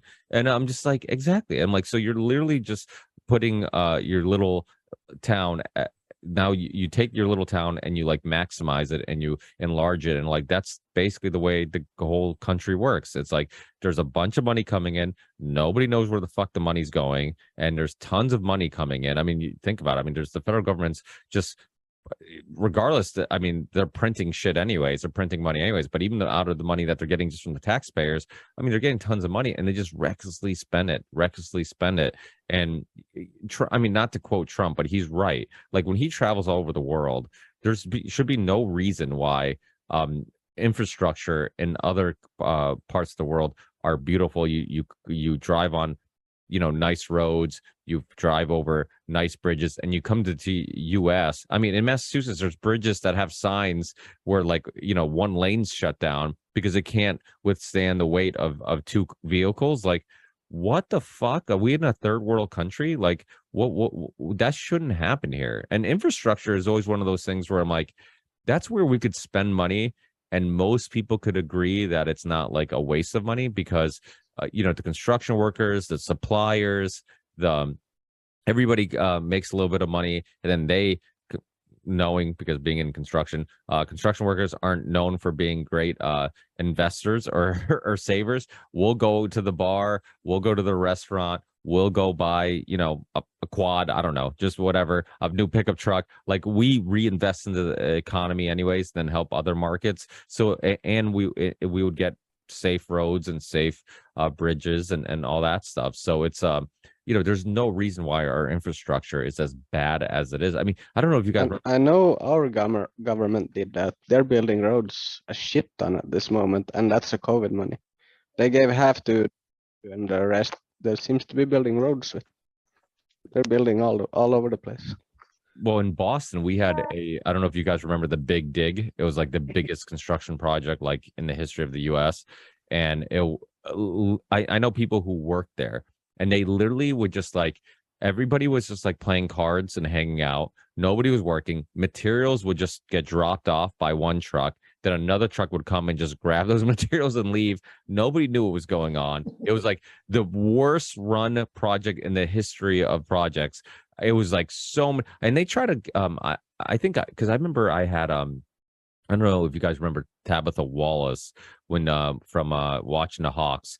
Previously, she was on Buzzsaw with Tyrell Ventura and Sean Stone. And then when Buzzsaw stopped, before she started doing Watching the Hawks, she came on my podcast because she did a documentary, I think it was a book or a documentary called Build, and it was about like the U.S. infrastructure. And I remember doing some research to talk to her about the Big Dig, and it was like one of the biggest projects in American history. They were proposing it as early as like, I don't know, like the 70s or 80s about this. Like, do you know about this, Matt? I know a little bit about the Big Dig, just because when it was really in its height of everything getting moved from the old Green Monster to underground, I was living in Medford, I was working in Boston, and I was dealing with that nightmare every single day. And nobody remembers. I think it was like a year after the Ted Williams Tunnel was opened up, a lady named Melina Del Valles got squished by a giant metal panel that just, she happened to be in the wrong place at the wrong time when this panel gave away and squished her car like a friggin' pancake. And what did they do? They made it an immigration issue, Ricky. They made it an immigration issue that she was here illegally, so she shouldn't get any kind of compensation, and her family should just be screwed. And then you had the other side saying, no, they need to be helped. And they cut the corners, and then they turn it on us. And that's a good reason why everyone should be very skeptical of what our government is doing. Well, it was a giant cement slab, I believe, that fell, right? It was I think it was steel. It was a steel. I'm pretty sure it was a steel like ceiling tile that was up there in the ceiling, and it just let go. And drive under the Tobin out to the airport and back in the Sumner into town. What a mess! What a mess! You think the harbor is going to cave in on you at any moment? It's crazy. Boston is one of the worst cities to drive around. Like it's because a lot of these newer cities, like the roads and the architects and engineers, like they kind of designed them to make sense. But in Boston, they were trying to preserve a lot of the old trails and roads and stuff like that. So they would build around them, and like idiots, because they thought people were going to ride horses forever, apparently. So you need the trail. So they would, and so now you drive through Boston, and it's just like, it's one way after one way after one way. No left turns. No left turns. If you miss your turn, like you're screwed. Like there's been times where I remember going to like Celtics games where I'm like, I'm like talking or whatever, and I'm like, oh fuck, I was supposed to turn there, and I'm like, okay, I'll take the next right. Oh, it's a detour, and then I'll go straight a little more. Oh, another detour. I got, it's like, and next thing you know, like missing one turn into like 3 hours of traffic, and I'm like, oh my god, I'm like, what a nightmare. And I feel really bad for you guys out in Western Mass that are footing the bill for all that, with all the tolls on the pike that were only supposed to be a temporary thing until the pike was built. And once the pike was done and that stretch of roadway was all set, those tolls were supposed to go away. The tolls went away, but now they got the technology to just read your Easy Pass, and you don't even know you're getting, screwed. So you just drive through, and who knows if they're going to raise it to $5 one day. You know what I mean? There was a time not long ago where East Boston residents got like a pass to come in through the Sumner into Boston. It at the time was about $5 or so, right? It's probably like 15 or 20 now. But there was a time that all of these people that lived in East Boston were driving into Boston and paying whatever it was for the toll on their Easy Pass, and they were getting charged the regular rate. And nobody was going to do anything about it until it was a local city politician who saw his credit card statement and said, "Oh, we need to do something about this." Well, the other thing that now, back in the day, for you younger listeners, back in the day in Massachusetts, when you used the highway, the Mass Pike, they used to give you a ticket, and there was somebody who used to hand it to you. And then what they did is they got rid of all that, and now there's cameras taking pictures of your license plate. And there was some controversy about how long they were going to hold on to that information, because they're like, okay, they're taking pictures, they know how fast I'm getting from here to there, they know like where I'm going, and I'm not sure they ever really came to the conclusion on how long they were going to keep that information. And if like it was on in the news, it was like a little bit of a conversation, and then it kind of just disappeared. And I'm like, so they can just basically know where I'm going at all times. And like that's not even the purpose of it. It was supposed to be just to charge me. Like they should be able to like charge me after I'm charged and the bill's paid, like keep the information for 6 months or a year, and then it should be all deleted from a database. But knowing the government, they're probably keeping all that stuff in the database if they ever want to use it against you. There's also a conspiracy. I don't know if you've ever heard of this, Matt, but so in Massachusetts, the Mass Pike going east to west, there was where Worcester is, obviously, right, Matt? There's all right, yeah. So there's a city called Worcester, Massachusetts, and Worcester to Boston. There's rumors there's a conspiracy that the engineers, when they designed the Mass Pike, they made it a little windier and made it longer. So and then the drive from Worcester to Boston. So Worcester was kind of a competitor city because it's like the next like real big city closer to us and the West Coast. And they wanted Worcester residents not to find jobs in Boston.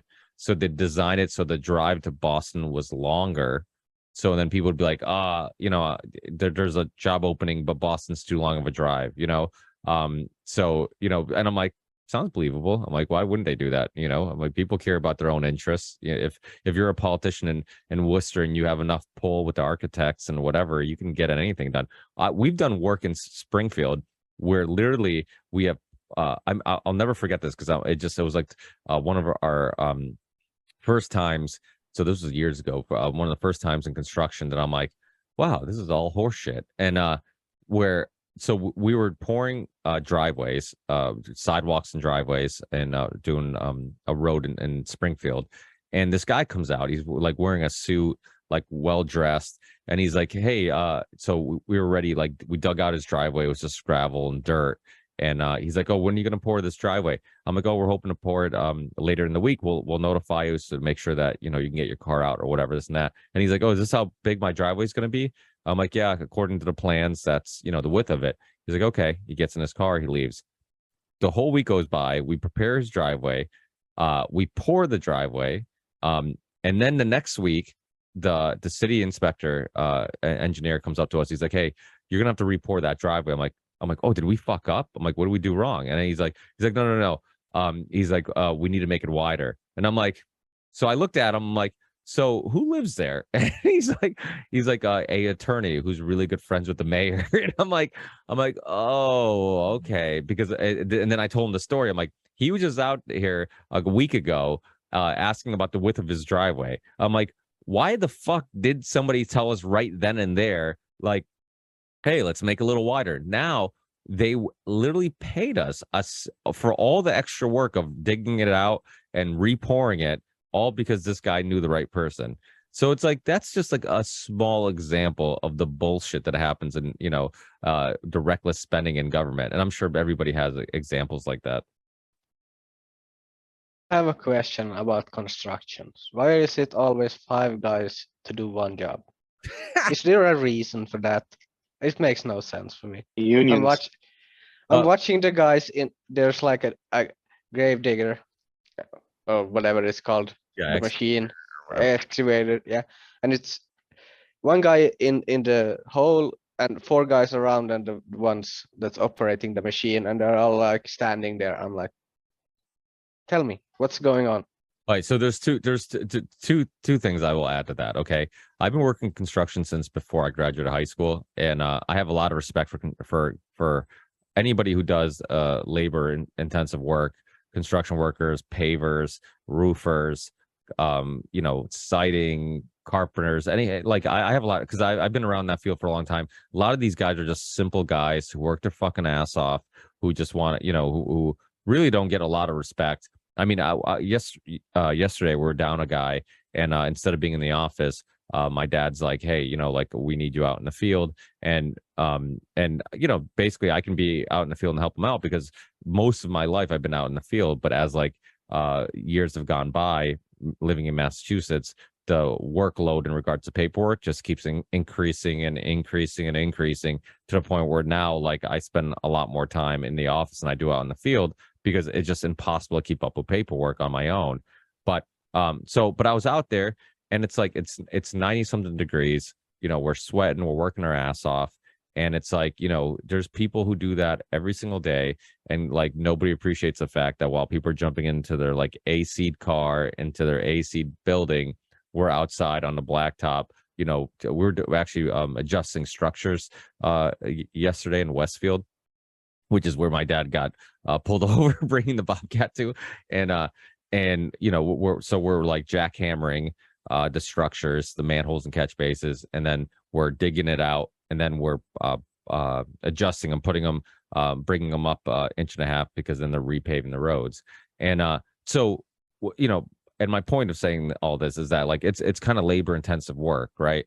So a lot of times there's like one guy jackhammering, two guys shoveling, and one guy will be standing around sometimes and letting the other guy, because you're almost taking turns sometimes you see that where it's like you're there 8 hours a day, one guy will, it's okay, I'll do the shoveling this time, next time you do the shoveling or whatever. And so sometimes it seems like there's always a guy kind of standing around doing nothing. And I think it's because the human body can only do so much of the workload, so you try to take turns, you try to help each other out or whatnot. But that's like kind of not always the issue. What's a huge issue, and it's what Matt said, is the unions. So for example, like my dad was in the labor's union when he first came to America, and then he eventually joined the operators union because he kept getting caught in the machine, and the operators union representative kept showing up. He's like, and my dad's name is Agustino, but they call him Gus for short. So Gus, what are you doing in the machine again? Every time I show up to the job site, you're in the machine. He's like, if you want to keep going in the machine, join the operators union. And he's like, yeah, but I don't speak English. he's like, I'll never pass the test. And he's like, I'll help you out. So the guy was actually really nice and like helped him out, helped him get his because he knew how to run a machine. He was just a little self-conscious if he could actually pass the test, and with his lack of English. So he ended up getting it. And but now, right, so at his heart, he still likes getting out of the machine and doing work. Well, if you're in the operators union, they don't want you out of the machine. And if you're in the laborers union, they don't want you in the machine. And if you're like, there's jobs where they want a union carpenter to form the sidewalks, right? And like if we're doing concrete work, they have to form it. And then when you go pour, then you need a laborer to do, the grading and gravel or whatever. And then you need like a mason to do the concrete. Like it's all about like, okay, if you're a laborer, you don't touch the machine because you're taking work away from the machine operators. If you're a machine operator, you don't touch a shovel because you're taking work from the laborers. So it gets so ridiculous that now, like, guys just can't help each other out, where you get guy who's a operator who doesn't have anything to do. He gets out of his machine. He's like, I'd love to help you guys, but I can't and then I'll get yelled at, or vice versa, so it gets completely over top. And then we talked about like territories. So as Matt knows, like I'm from like near the Springfield area, Ludlow, Massachusetts, but we do work in the Berkshires, which is more west. And when we're there, even though we're all in the union, our guys aren't from that local. So it's not like, in other words, they're not from that territory. So what happens when we work up there, the unions up there will be like, hey, you need to hire one of our guys. And I'm like, no. And I'm like, I'm not going to hire one of your guys. I'm like, we're a small business. I can't afford to pay one of your lazy ass guys who halfway through the season still isn't working to just sit around and do nothing. But they'll make you, and they'll harass you, and they'll shut down your job if you don't. And I mean, we're not bad over here in the. We have a couple a-holes over there in the Berkshires that will really harass you. Like there's a couple of the guys will call me and just like rip shit because like, Rick, you told me you're gonna contact me when you because they would always tell me, they're like, when you come in our territory, you need to contact us and let us know. I'm like, I'm too busy. I'm not going to let you know. I always just tell them, yes, yeah, I'll call you. Of course, I don't call them because I know what they're going to do. They're going to harass us and be like, hey, you need to put one of our laborers on your job site. So our options are either I hire a guy to do nothing just so you don't harass me, or two, I lay off a guy who's a loyal, good employee who might not come back when I need him, And it's like, so you're in a shitty situation. It's like you're already barely making ends meet. And then it's like now a little bit of our profit goes to paying this shithead, $1,200 or $1,400 a week, just to basically show up. So, and then your union representative doesn't come harass us. It's all horseshit. Like it's all, so unions, just like most things, like I think you go back in history, like it seems like it made sense. It seemed like it was for a purpose. It seemed like it was to protect people and it was going to help you. But like anything, eventually it gets corrupted, and it does. Yeah, that makes sense. I have that at my workplaces here too. For example, the forklift, I can drive it, but I need a card for it. So then I sometimes have to stand for an hour. Just looking at the fucking forklift, it's there. I could use it, take me 2 minutes. And it's stupid rules. Dude, you should see if we hit a wire. Like if we hit a wire, right? So we have to like dig safe stuff, which means somebody comes in and spray paints where the wires and stuffs are. And if by any chance something wasn't marked or we hit a wire, like you'll have like the phone company come and they'll have a supervisor, a foreman, a labor, a operator, and they'll charge you for all of that. And you'll see like literally like 10 guys standing there. And I'm just like, oh my God, if this ends up being our fault, they're going to fucking charge the shit out of us for every one of these guys who are here. We don't need all these guys here, but it's like, it's all just nonsense. They tell you that like, oh, we need a foreman, we need an operator, we need a this, we need a this, it's like, it's nonsense, so it's like unions have, and I know there's people who are very pro-union and I get it. Like there's corrupt corporations that don't take care of their employees, who treat them like shit. And I get it. Like, you feel like your only way to be represented or have some pushback and I guess pushback against these big corporations. I mean, you see what like Amazon's doing, right?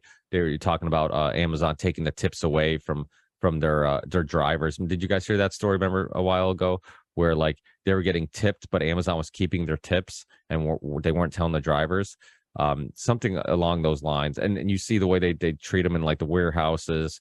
Like it just, yeah, they don't treat them well. And I get that part of it. But like, I also understand that like our best employees, we're going to want them to stick around. So it means we pay them a little more, we'll pay them to keep, our best employees. The unions really help the least better or qualified valuable employees, because those are the ones who can kind of just coast, get paid just about the same as everybody else, and they have somebody who represents them if they get fired. If we have a machine operators from the union on our job site, I can't send him home unless that machine isn't going to be used. So in other words, like if I say this guy sucks, let's get him out of here, they're like, no, you can't. You're stuck with him until that machine doesn't have any more work. And that's happened to us before, where we got a guy who was like dangerous in the machine, was like going to kill somebody. And I'm like, I'm going to send this guy home. Like he's going to hurt somebody. And they're like, well, you can't use that machine if you send him home because we don't have anybody else for you. And I'm just like, okay.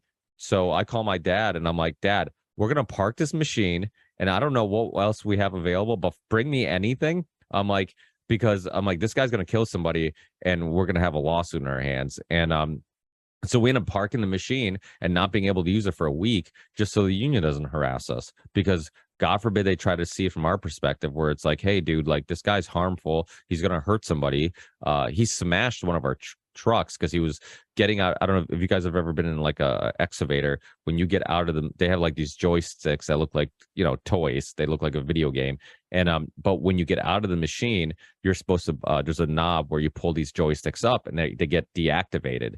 Well, this guy was getting out of the machine without deactivating the joystick, so he whales the joystick. The fucking, this is a huge like rubber tire excavator, comes flying around, was like inches away from killing one of our laborers, and then smashes a dump truck that we were borrowing from a friend. So like so you almost killed one of our laborers and you smashed our friend's dump truck. I'm like, and this was like first thing in the morning. I'm like, oh my God, this is gonna be the worst day ever. And then I called the operators union representative. He's like, yeah, by the way, you're stuck with him because we have nobody to replace him with. So, you know, and I'm like, oh, you know, so that's like an example of how, you know, but then there's examples during the industrial, I'm sure you guys know about the Industrial Revolution and all the people who were working like slaves and weren't getting paid and weren't getting overtime, while the Rockefellers and the Carnegies and everybody else was getting rich. So it's like, it's a, you know, like most things in life, like it isn't that easily fixed, right? Like these issues are complex and there's a lot of nuances to them, and there's a lot of different things that could go wrong or go right, you know, with one idea or another. Sorry, I just, as you can tell. Yeah, it's a bit like when you go woke. If you learn that, okay, we have some racism in this country, doesn't mean everything is racism, and the unions is the same. You need some protection, but they go overboard, so the protection is actually bad for the people working, basically. No, you're right. I mean, you can overcorrect, right? It's like, okay, you get you know, have minorities been treated poorly throughout history in the US? Yes, obviously slavery existed. You know, people younger than us might not remember this, but I mean, there was to see books and pictures of kids who can't go to the same school or can't drink out of the same water fountain because of different skin colors. Like that wasn't that long ago. Like, and I get like trying to correct that. And then you go in the other direction where like now you get somebody who is a minority and they get a job over somebody who might be more qualified just because they're a minority. And that's, to me, is overcorrection. Like, to me, race, like you remove racism, like when race isn't a factor at all. Like, to me, like the least racist thing you could do is judge somebody based on their qualifications and not on their race at all. So it's like, to me, it's like, are you the most like, I don't see anybody getting upset because there's not enough white people in basketball. I love basketball, you know, but you're not going to see me protesting because there should be more white people in basketball, because I don't give a fuck if there's white people or not. Like, I just want to see the best basketball players. And if it happens that like a basketball player is European or African or whatever, or from Boston or Detroit, like none of that stuff is even relevant to me. Like, to me, it's just like, give me the best basketball player. Like, that's all I care about. Just like, if there's a firefighter, I want the best firefighter hired. I don't want, you know, the person who is hired for that position because his people are suppressed. You know, it's like, to me, it's like, how about we make sure that the white guy wasn't hired because he was white. Let's make sure, you know, that's what we should be trying to do. Like, instead of going in the other direction where it's like, now you're trying to get, because you see it all the time. So, and again, I'll use construction as an example because it's my experience and I've dealt with this. When we're working in the city of Springfield, okay, and most people don't know this, but you have to have a percentage of our crew has to be minority. So when we're working in Springfield, like, we have to have, like, I don't know what percentage it is, like 25% of our crew has to be a minority. So what does that mean? That means that, like, we have to hire somebody. Oh, and like another percentage has to be a Springfield resident. So typically we try to kill two birds with one stone and hire a minority Springfield resident. And it's like who is this helping? Right? Like, I like, okay, so now you're forcing us to hire somebody. Well, guess what? If somebody is a good employee, we don't give a fuck if they're a minority anyways. So you're forcing us to hire them. If they're a good employee, we're going to keep them around anyways, you know? And so like, but all you're doing is hurting the small business who already has a very small profit margin. and you're making us hire somebody, and it doesn't help the person who's getting hired, because the person who gets hired, and I see this over and over again, it's not always the case, but in many other contractors will tell you the same thing. This minority Springfield resident will get hired. He knows he has to be there, right? So how much effort do you think he puts into his job? Very little, because he can't get fired. Like, while you're there, he has to be there. So it's like, so you're not helping him, because and I'm not saying they're wrong for doing that. Maybe if I was in that position, we're natural procrastinators, or many of us will be like, hey, like, why work extra hard when they're just going to lay me off after this job anyways, so I get that aspect of it. But like, my point is, like, you end up overcorrecting, where instead of fixing a problem, you create new problems, and you see that over and over again. Where, I mean, what's your guys' thoughts on all these issues? I mean, with overcorrecting, maybe some of the suppression of certain groups of people, or favoring one group over another. Like, I don't think there should be favoring of anybody at all, ever. Like, I want to see the best person for the job. When you hear about Asian people who are like, oh, we're not going to give wasn't it in Harvard, right? Who wasn't going to I believe it was Harvard, right, Matt? Yeah, it was. Yep. Yeah, it was Harvard that they were. How did it go? And the Asian community at Harvard is huge. There's tour buses from China that come specifically to take tours of Harvard and Harvard Square. And you see them lining up in Harvard Square at like 6 o'clock in the morning, and everyone gets off. And long before masks were super popular, they were all wearing masks and carrying their umbrellas from the sun and all that stuff. And I think it was they had stopped giving any kind of consideration to the Asians that were applying, so that they could go after other ethnicities, basically, to diversify their enrollment. And their enrollment's a load of crap too. It's crazy. At Harvard, I worked there for 10 years, and half of the people that were there, one, because they knew somebody, or two, because they came from an economically challenged environment, and they needed, Harvard needed the I guess first version of ESG on their books, to say, hey, we have this kind of enrollment, and to keep that endowment money coming in, because that's what the people who are funding Harvard wanted to see. It's like the story of our lives. It's that the rich get, are rich. They don't need help. The poor get help because they do need help, and then the middle class gets screwed by everybody. We get no help from anybody. It's but yeah, that's same thing. Like, how about you instead of suppressing Asian people from getting scholarships to Harvard or whatever, how about you try to, like, in other words, like, instead of trying to bring one group of people down, how about you just, like, say, hey, you know what, like, let's try to help people get to Harvard. Like, let's make them equally as able to go to Harvard as others. Like, to me, like, let's how do I say this? Like, let's improve the education for some of these other communities, so then they can compete with some of these other kids from other cultures. But like, to me, yeah, it's just it's overcorrecting. It's to me, nobody should get a job based, and again, like, I'm a huge soccer fan, I'm a huge basketball fan, I'm a huge, like, it's sports to me, like, you see it where, like, I just care who's the best at what they do. Like, when I buy a jersey of a player, I don't care what color they are. Like, when you look at the Portuguese national team, we have people who are dark skinned, people who are white skinned, who, like, they all represent Portugal. Like, I to me, like, it doesn't matter what's good. So it's like, to me, the more we talk about it, the more almost it keeps it alive and exists, right? Does that make sense? Yeah, wasn't that Denzel Washington? He said in an interview on some red carpet, racism only exists because you talk about it, or something like that. I think it was a really good quote, and he got a lot of shit for it, but I think it was him.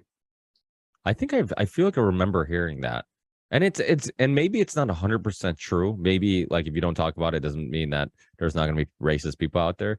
But I definitely think it helps make it bigger and more, just I don't know, more in the psyche of people's minds. Like, kids don't think about it. Like, my kids don't think about it. Like, Ronnie's kids, don't think about. I mean, Matt, I'm sure you're like, nobody's kids think about this stuff until you start sparking the conversation. So like I think that's kind of to Denzel's point, is like, okay, if you don't talk about it, then maybe it won't exist as much, because there's always going to be shithead people who are going to raise other shithead kids, and they're going to implant the seed of racism or disliking a group of people because of who they are or whatever. But I think the general public, if you don't talk about it or plant the seed in people's heads, like they won't even think about it. If because the thing is, even like a lot of stereotypical things that people would say, oh, Asians are bad drivers, right? Like that's one of the things you hear, right? And or they're good at math, so I'll give them a compliment too. And but if I see an Asian get in a car accident, because that seed was planted in my head, right, that Asians are bad drivers, all of a sudden I'm going to think it's because he's a shitty driver. He's Asian, But if I see like whatever, an Irish person driving and get in a car accident, nobody's ever told me that Asians are bad or Irish are bad at driving. So I wouldn't even think about it. I'm like, oh, he's just, whatever. I don't know what happened, So it's like he was drunk. Like, yes, he was hammered. He was coming from the pub. Yeah, you're right, but it's like, so I guess that goes to that point where like if you plant that seed, your mind will almost automatically go there, even if it's not true, or the generalization is exaggerated a bit. It's interesting, and it's like and then I guess in some cases like it's kind of true. So I hear I don't know where I read this, where like apparently the reason why people say Asians are bad at driving is because they're told, and you see it with like their kids, right? They're very well behaved, like they try not to be nosy, right? And kind of mind their own business. So when they drive or when they do anything, they kind of don't look around and like, poke around in people's businesses. So even when they drive, they try to look straight. They have like almost this tendency of always looking straight and not always seeing what's around them. And it was just like one of the theories on why they say they're bad drivers. I don't even know if there's any scientific evidence to that, but science is wrong all the time anyway, so I'll just make shit up.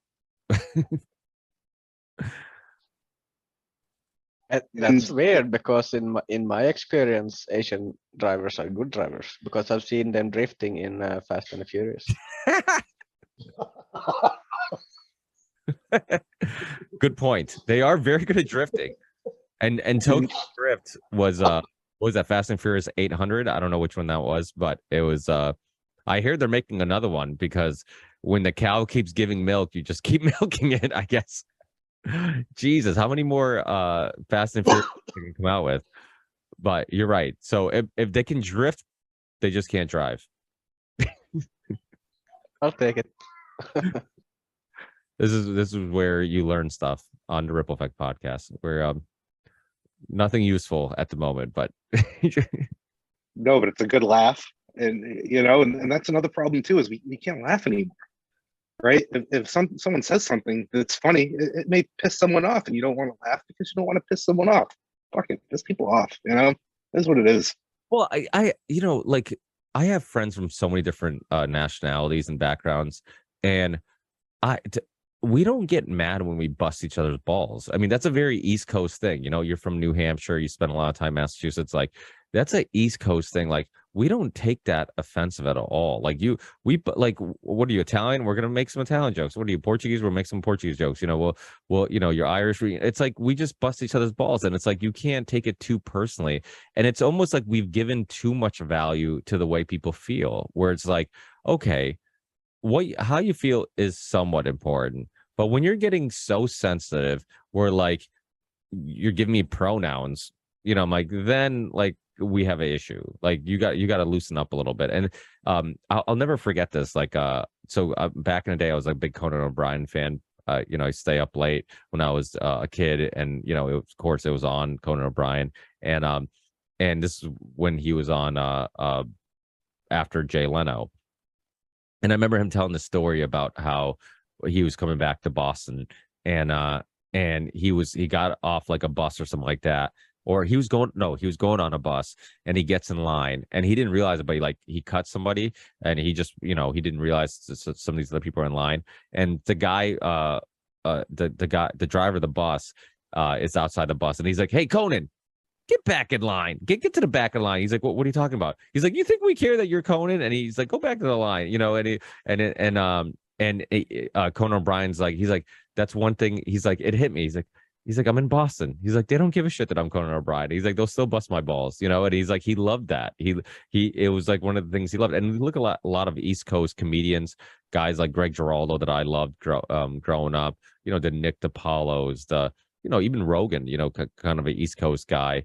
You know, they just, you know, Bill Burr, obviously one of the bigger Perfect example of it. Yeah, you know, and it's like you can't take things like if it's and Patrice O'Neill used to say this perfectly. You know, he had that video where he was on Fox News. I don't know if you guys remember that, where he was on Fox News and he was debating with like some, you know, soccer mom about like, you know, can you go too far? Like, you know, if a joke is about rape or whatever, like, can it go too far? And, you know, should we be sensitive to people's feelings or whatever?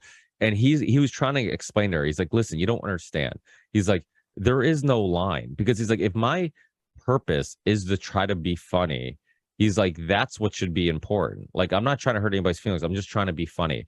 And you don't know if it's going to be funny until you actually say it and you get a response. So it's like, you have to give comedians the freedom to just throw shit at the fan and see what sticks.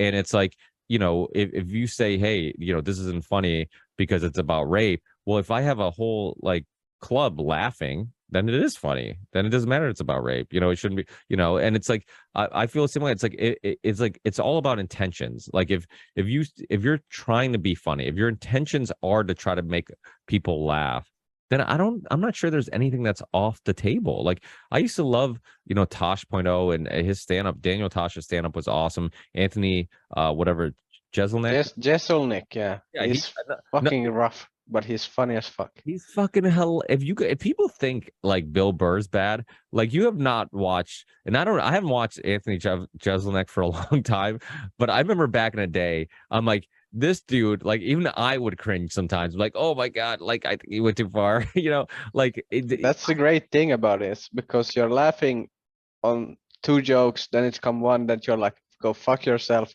then you're laughing again and fuck yourself and laughing. So it's a roller coaster.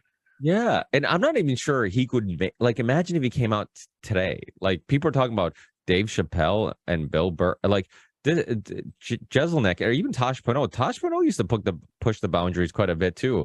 Daniel Tosh was I've never forgot the joke that he talked about how him and his sister would always play pranks on each other, and he was like just sharing all these stories about pranks on each other. He's like, but and then he's like he got her really good because he replaces her rape whistle with like a broken one. And then she goes to blow it, and she's like, "Oh, that Tosh, she got me good this time," you know. And it was like this joke about her getting raped because the rape whistle didn't work, and but all she could think about was how good her brother pranked her, and it's just like stuff. It's like it's funny because it's not real and it's not true. Like nobody was really getting raped, and it was like it's a joke, but it's like to me that's important. Like Matt, like you said, like you have to have thick skin and know that like if somebody's just trying to be funny, don't take it personally. But how much of it's like insecurities, right? Like if somebody says something about me, right, and I'm not okay, if you get a guy who has like a great head of hair, right, and he has thick, beautiful hair, and somebody says, "Hey, you're balding," he's not going to take it personally because he's confident in his hair. Now you get a guy who's like losing his hair and he's a little self-conscious about it, and you say, "Hey, you're going bald," he's going to freak out. So it's like how much of like our reaction to something is just based on like our lack of confidence or our lack of self-esteem, and we you know we're emotionally weak or are touchy about a topic, and then that's the reason why we're getting upset about something, and it's not because it was over the line. Yeah, I feel I've watched some stand up now, the new ones, and yeah, it's when they do the mandatory "fuck you if you didn't take the vaccine" joke. I mean, I'm just, it doesn't really bother me. I'm just like, I know you have to do it, so just say it and get on with the show.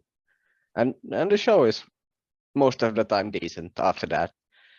I just feel like the mandatory fuck you anti-vaxxer joke is me, but whatever.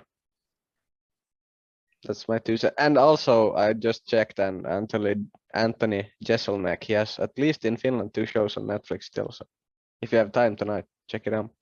Definitely check him out. He is hilarious. I mean, he's out of all the comedians, and I used to consume a lot of stand-up comedy.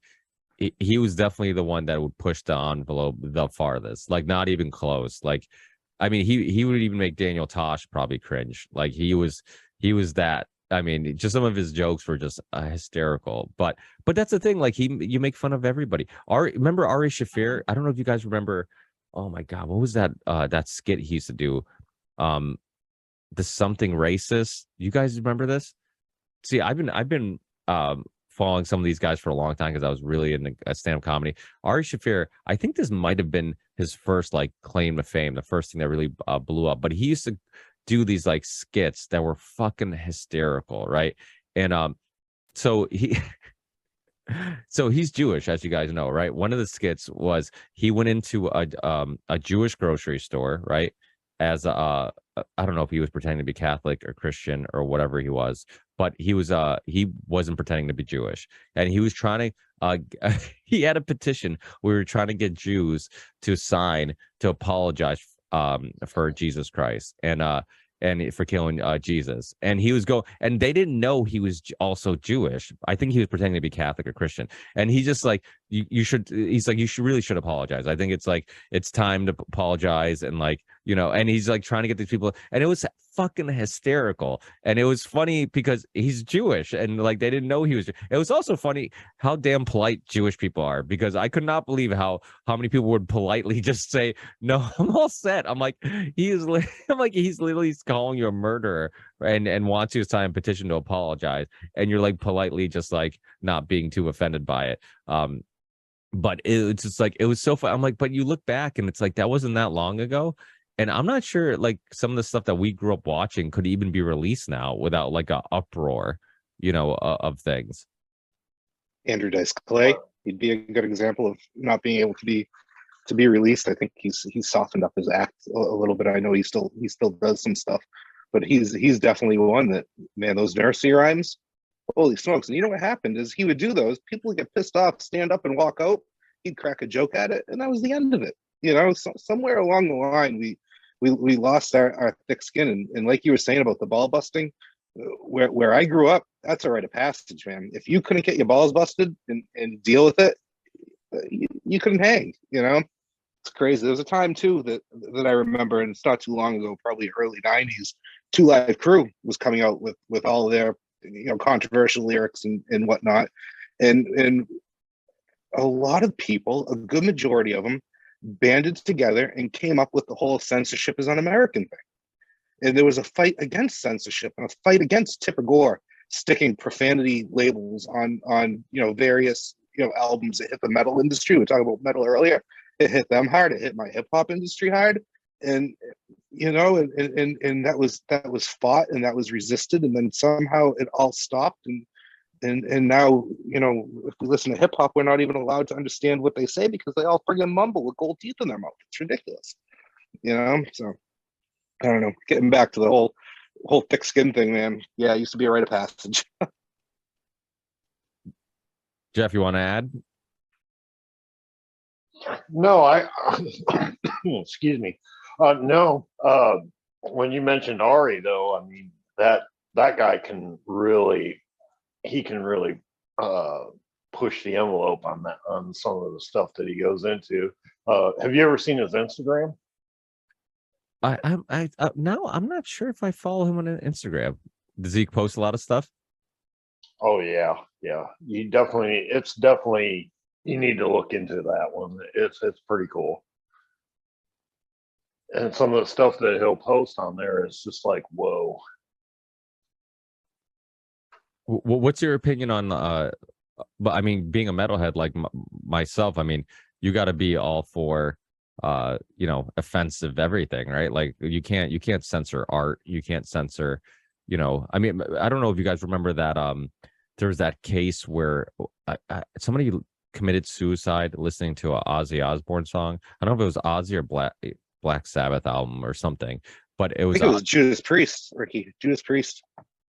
was it? That was like at yeah, I think it was. I think that was at the height of the Satanic Panic, and they had the record going backwards, and it was saying "kill yourself" or "do it" or "do it" or "do it" or something like that. I'm pretty sure Judas Priest took the hit on that one.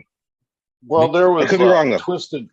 Twisted Sister got into some big deal because they ended up in court over all that. Remember that? Dee Snider, yeah, Dee Snider. I remember seeing him in court. Yeah. Wait, Great. what? Is T. Snyder the conspiracy guy? An old metalhead? Like from a big band? Or there more Dude, than you one got to thing? go and watch some Twisted Sister videos. Well, you ever watched his movie Strangelands? No. Oh, dude, great movie. Oh. It was like his first horror movie that he did, and it was kind of like Saw before Saw, kind of a little bit. But the soundtrack was badass because he handpicked every single artist on the soundtrack, and so Dee Snider had. I'm trying to think who was on there, but it was like just a really, really awesome soundtrack. I might have to look it up, but it was it was pretty cool. Yeah, Dee Snider's a interesting guy. But you said he's a conspiracy theorist? I've kind of lost track. Is he a conspiracy theorist? I mean, you had one guy on. His name is T. Snyder. Oh, you're thinking the Canadian T. Yeah, I was like, are you talking about the same guy? We are not. You're talking about Yeah, the that's why I was like, so holy shit, that guy? no T. Okay. T. Snyder from Canada, or the host of Conspiracy Synergy. Shout out to Tease. He's that's TEACE. And the other guy is what? TEA what? Well, how do you spell it? It's DEE. It's just Yeah. DEE. It is just DE. Yeah. So, Yeah, DEE. Okay. No, okay. Continue. Yeah, I think a big part of D. Snyder and the attacks on him, and even the attacks on Judas Priest and all these other bands, where they were sending a message to stand up to authority. We're not going to take it. What do you want to do with your life? I want to rock. Do what you want. Don't march in lockstep with what the mainstream wants you to do. Go do your own path, man. If they say zig, go zag. And I think they came after him pretty hard because of that. yeah, so here's some imagery from the movie. Strangely, nobody's watched this. No. It was I'm trying to think who was in the soundtrack, but it was looks a lot like Saw. Yeah. yeah, it was, and there he was in the movie. There he is. It looks like Nicolas Cage. A little bit, actually. You're right. Now that you say that, yeah. An uglier version, but yeah. It's funny how back in the day, like soundtracks to movies were awesome. I remember like the Mortal Kombat soundtrack, the Dee Snider soundtrack for Strangelands. There's like a couple soundtracks that like really stuck with me that I'm like, oh, dude, what a nasty soundtrack. I'm like, is that even a thing now? To like people. Oh, you would go into the record stores and they'd have a whole section for soundtracks, movie soundtracks. I can remember the single soundtrack that was really, groundbreaking when the whole grunge movement was coming up and all that. And yeah, the Boys in the Hood soundtrack. There's just so many.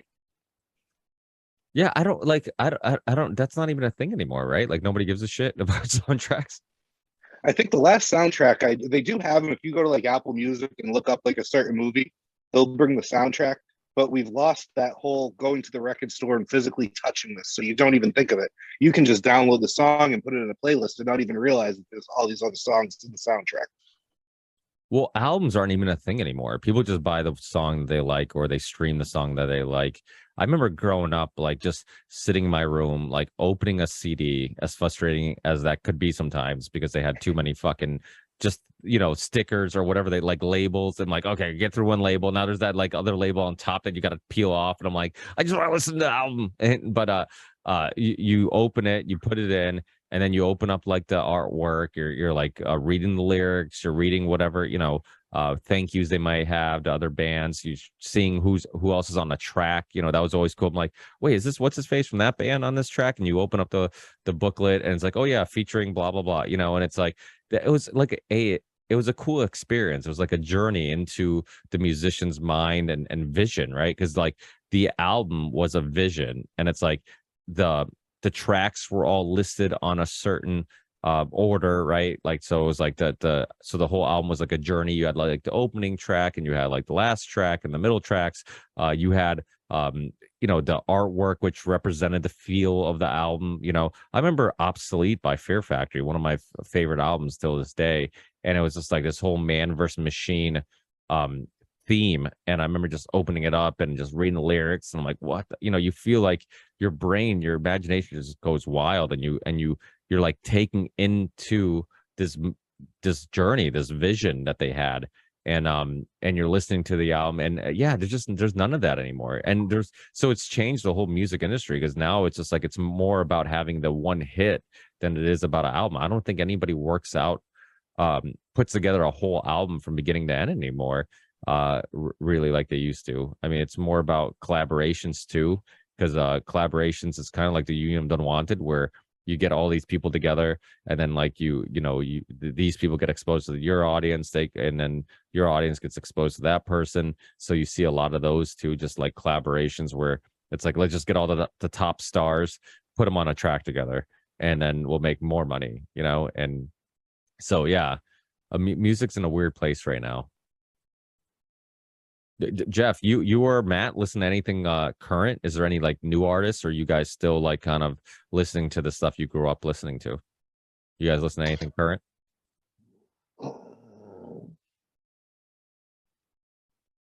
You want to field that one, Jeff? No, go ahead. I'm still trying to think of who I'm still listening to. That's still putting out stuff. That's what it is for me. There's not many new artists out there. Every now and then I'll find like a diamond in the rough. But what I look for is new stuff that's coming out by the people who are putting out stuff that I was listening to, back either when I was a kid through my 20s and maybe into my early 30s. Is one guy, perfect example, going back to the hip hop genre, is he's from Boston. He's a producer. His name's Stu Bangers. And he puts out some absolutely wild beats. He's done beats for Ill Bill. He's done beats for Jedi Mind Tricks. And he was, kind of ingrained in the Boston hip hop scene as it was coming up through the Middle East downstairs and all that. And he's putting out collaborations where he makes the beats. And his most recent one is with Capadonna from the Wu-Tang Clan. And I don't know if it's dropped yet, but if it hasn't dropped yet, it's about to drop. And that's a new one, but by artists that I knew from when I was a much younger man. Well, Jedi Mind Tricks, Vinny Paz, he's a pretty interesting rapper. I love guys who are talking about like real shit, and he goes pretty deep, man. He goes pretty deep. R.A. the Rugged Man goes really deep. She says there's a bunch of them out there that are really kind of in tune to what's going on and different things. But yeah, Vinny Paz goes sort of a special layer of deep. And All right, the Rugged Man is a weird one. I just saw him live, man. What a great show! He's a performer. Did you see him on Teamcast? No. I guess they got into a beef or something like that. Yeah, he was woke as fuck for some reason. And it was weird because I listened to the music later on just to listen to it, and I liked it. Good lyrics and he's the guy who got in a confrontation with Tim Pool, and then he went on TYT and had an interview, and he did seem a little bit woke, but I mean, is his music not like that? He's very in tune to like the corruption that's happened in New York City. He's very in tune to the corruption that's happening in our federal government. He'll talk about, the different layers of the Illuminati and whatnot, and get into stuff like that. He understands what's going on, but at the same time, he's like, basically, people should just be able to do what they want. And a lot of people maybe confuse this with wokeness, but I'm a firm believer in do what you want, and I think he comes across as that. But because he pisses some people off and they get their soft skin, they go after him and think otherwise of him. But I think he's excellent. His new album has some absolutely phenomenal tracks on it. He does one with Chuck D, a Public Enemy. Another one that I'm drawing a blank on the guy. He does the tracks with name. But I mean, they talk about, Tuskegee venereal diseases being handed out to people, and just all this stuff that's happened, that's ingrained in our history as a country, that is probably one of the reasons why a lot of other countries look so down on our country, because of our military industrial complex, because of our medical industrial complex, because of all these monopolies that come out of Washington D.C., which is that sovereign nation that can basically do whatever the hell they want. So yeah, he's very in tune to the World Trade Center towers being brought down by controlled demolition, and he'll talk about Tower 7 and not be afraid to talk about it and ask those questions that we were talking about earlier, that people aren't asking questions, and what's wrong with asking questions. He'll ask those questions. Or Immortal Tech Yeah, like that too. the issue they had on Teamcast was that Tim Pool was saying that he was grown up in a mixed race family and he had issues growing up and racism against him. And already Ruggenman told him, "You're a white guy, shut the fuck up." So Tim Pool said to him, "Fuck you, you're a racist." And then he smacked the mic and almost started a brawl in the He studio. got gangster on him. I've never seen he got pretty gangster on. Yeah, because Tim Pool's he's half Asian, right? I believe. Yeah, and he is very open with that he's also been stopped by cops and had issues growing up in a poor neighborhood. So I'm I a mean, white guy, and I grew up in a majority of my years in a city called Lawrence, Massachusetts, and I would get harassed by cops. There were times that a cop threw two of my buddies in the back of their cruiser, brought them out to the cemetery, St. Mary's Cemetery, and were threatening to beat the crap out of them to get answers from them about stuff that they didn't know about. Both those kids were white. So, I just think that whole thing is there to divide us. And kids are going to get harassed by cops because kids are kids, and kids are doing stupid shit, and cops know that they can fuck with the kids.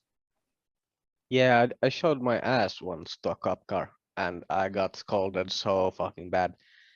They stopped the cop car, ran up and threw me in the back and drove me to the police station and opened the door and stood there for like 10 minutes yelling about how gay I am and how my white ass is so fucking shiny. And if and all the shit they couldn't find. And after that they was like, "Run away and we don't want to see you ever again." I was like, "Okay, man, I'm out." Like I couldn't imagine being, say, 20 years old, 21 years old, just going out to the bars drinking, and you come stumbling out of a bar and you decide to take a piss in some bushes. And some lady, that what we call now a Karen, at the time Karen wasn't the known term, had called the cops. And now this guy who peed in the bushes is considered a sexual predator or a sex offender at that age, because he got wasted in a bar and took a leak in the bushes. That's a big problem. Yeah, I remember. So, and he was white too, and he got harassed by the cops. So I don't think there's as much racism in the police force. I think they're gonna fuck with you no matter what, whether you're white, black, brown, purple, green, Kool-Aid hair. It doesn't matter.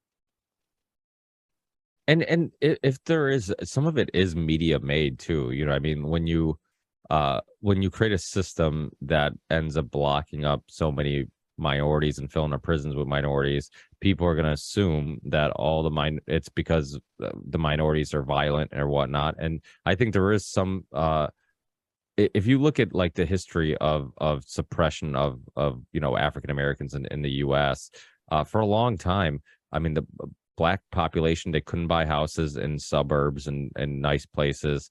They had to be in places that are infested with crackheads or like poor neighborhoods. So even if you had the money to kind of get out of those bad neighborhoods and move on to a nicer neighborhood, you couldn't. They wouldn't give you a loan. They wouldn't let you buy a house there. So now your kids, instead of being around a good, safe environment, is around a violent, drug infested environment, which means the likelihood of them growing up in that, becoming influenced by that is higher. And you do see that. You historically you saw that. So that stuff does happen. But I also think, like Matt said, there's also just kids are going to be shitheads, and there's going to be a lot of examples. I mean, one time I was driving like an idiot when I was like 16, and this cop, I think I flew through a stop sign or something like that, and he pulls me over and he just rips me a new one, and he's like, "You're driving." I was like 16, and he's this older adult, and he's like, He's like, "You're driving like a fucking asshole. What the fuck are you doing? No, you could have fucking killed." Like, just then he's like, "Get the fuck out of here!" And I, I left. And then I'm like, "Wow, what a fucking asshole." I'm like, and then I'm like, "Oh wait, he didn't give me a ticket. Oh, I get it." I'm like, he just wanted to rip me a new one to scare me enough to not do it again.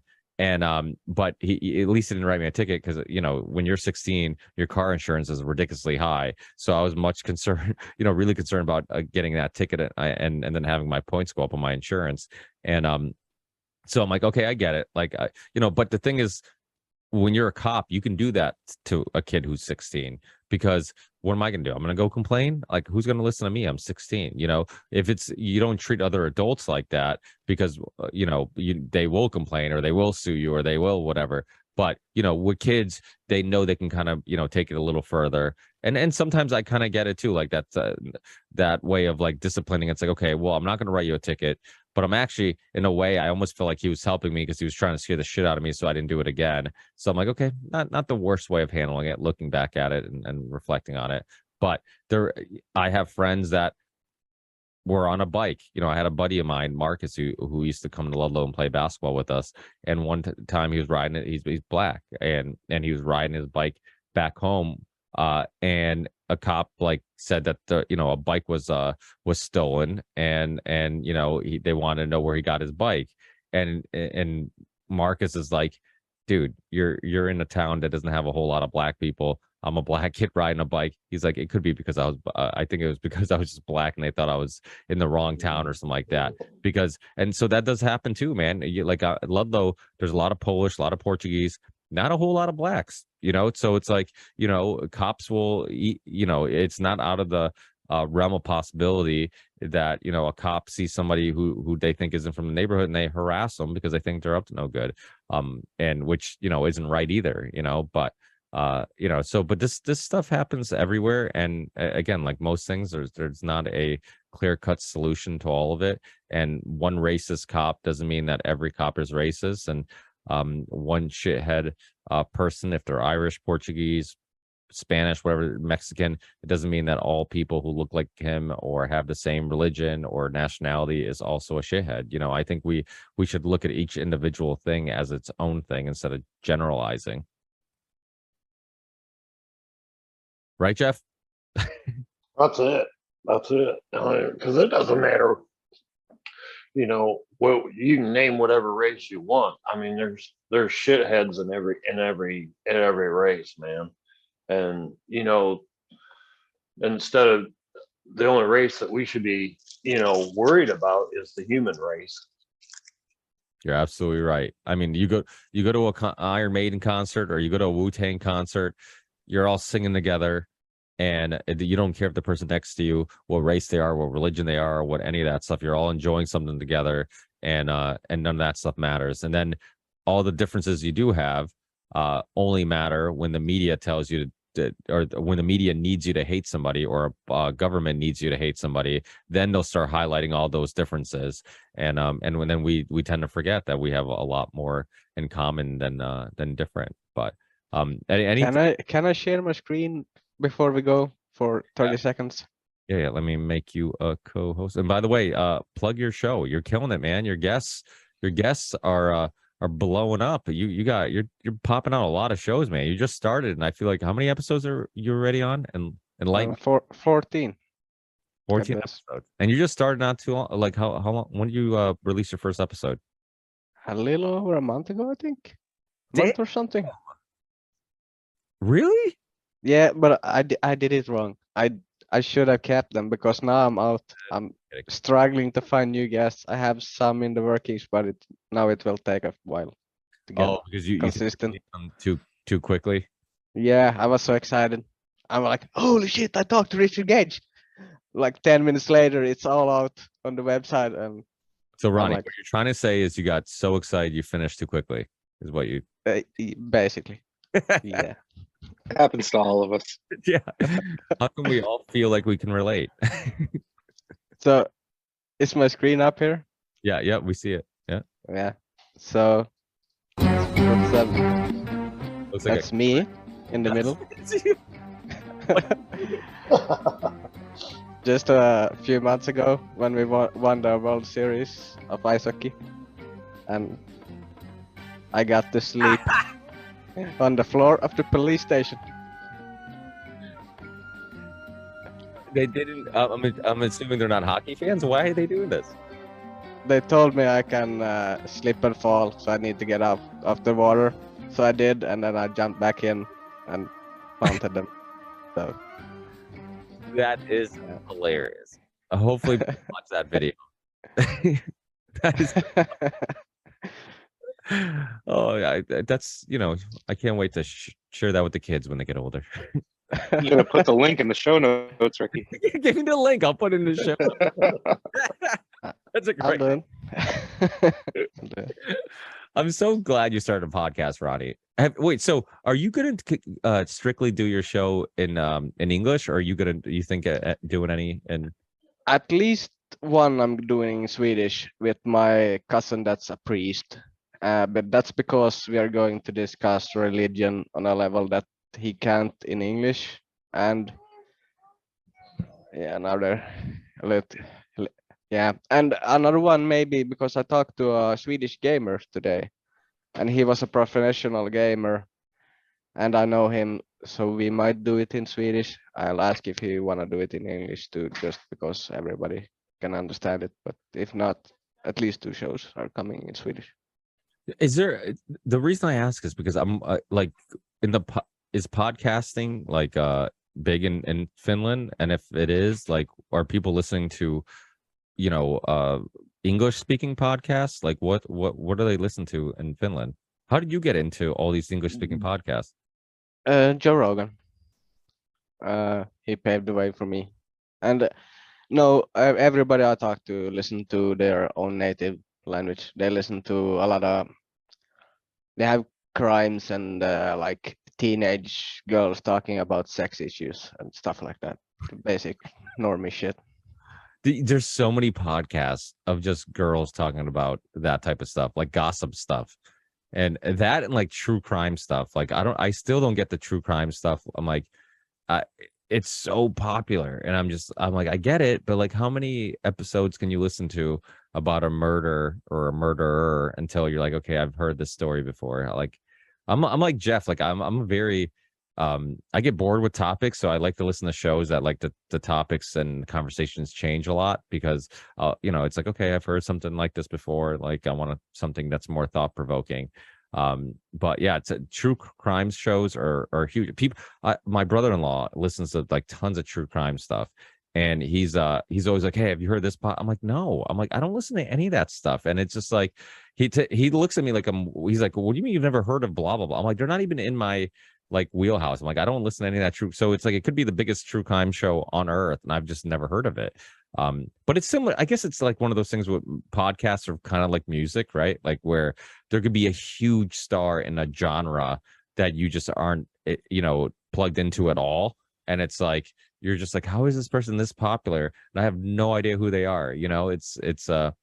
Podcasting has kind of become that, because it's like you have so many different types of podcasts. It's like somebody could be huge in a genre that you're just not into. So they could be a household name or almost a household name, and you're not even aware they exist. Hey, Ricky, have you ever listened to Gordo from the Conspiracy Guys? You know what? It's funny you bring them up, because I was thinking recently of like people that maybe I should reach out to that I haven't talked to in a while. And Gordo, his podcast was one of the first like conspiracy podcasts I really got into back in the day. He's kind of an OG. He's been around for a long time. I don't know if you remember, I was gonna re-listen to he did a vaccine podcast a long time ago that I kind of disagreed with. And it was funny because I'm like, I wanted to do like a swap cast. We talked about doing last time we talked about doing a swap cast. I believe he was having a baby, and then he's like, we'll reconnect. And then he became a father and whatever. And we're like, we'll reconnect when like life slows down a little bit. And then we never really reconnected. I think we did end up having him on the Union Unwanted sometime after that at some point. But I remember like telling myself, like, I have to go back, because the way I remember, I don't remember the specifics, but what I remember was like, if I talk to Gordo, I'm like, there's some things that I think I disagree with him on, but I think his opinions might have changed too, which is the beautiful thing about podcasting for such a long period of time, is that like as new information comes, your opinions will evolve, hopefully. And but did you listen to that vaccine podcast, the one that I'm referring to, the older one? It was him and I believe two other guests, right? Two co-hosts. Yes. Yes. And a lot of his podcasts are like anywhere from 5 to 8 hours long. And what do you am I incorrect by saying that like I feel like he wasn't completely on the vaccines are harmful team quite yet at that time? Like I feel like I almost remember him kind of looking at anti-vaxxers as a little bit like absurd or over the top, or am I just misremembering it? No, you're remembering it exactly like that. It's just what you said. That's yeah. Which is weird because he's been on the You've Unwanted, and I don't know if his opinions have changed or he hasn't shared his opinions on vaccines specifically. But I feel like I did remember that. That's like do you guys remember or that show still exists, but I haven't listened to it in a long time. Stuff They Don't Want You to Know. I know about it. Oh, It used to be a really popular YouTube channel. I used to love the YouTube channel because they used to do like 5-minute conspiracy videos. It was awesome. And it was hosted by Ben Bolin, and I ended up having him on my podcast. And they do like these. I used to send people stuff because they used to do like really good research, and I believe they were connected to how stuff works, and which is connected to, I don't know, Nat Geo or Discovery Channel or something like that. It's some bigger corporation, but they would do all these little conspiratorial videos, and they were really good. You could send them to people and be like, you don't believe this? Like, look at this. They did like, a 3-minute little video researching stuff. And it was really good. But I remember they did a COVID they ended up, as podcasts got more popular, they started doing a podcast that go along with their videos. And then podcasts got so popular that they stopped doing the video, or maybe they were worried about getting censored. I don't know.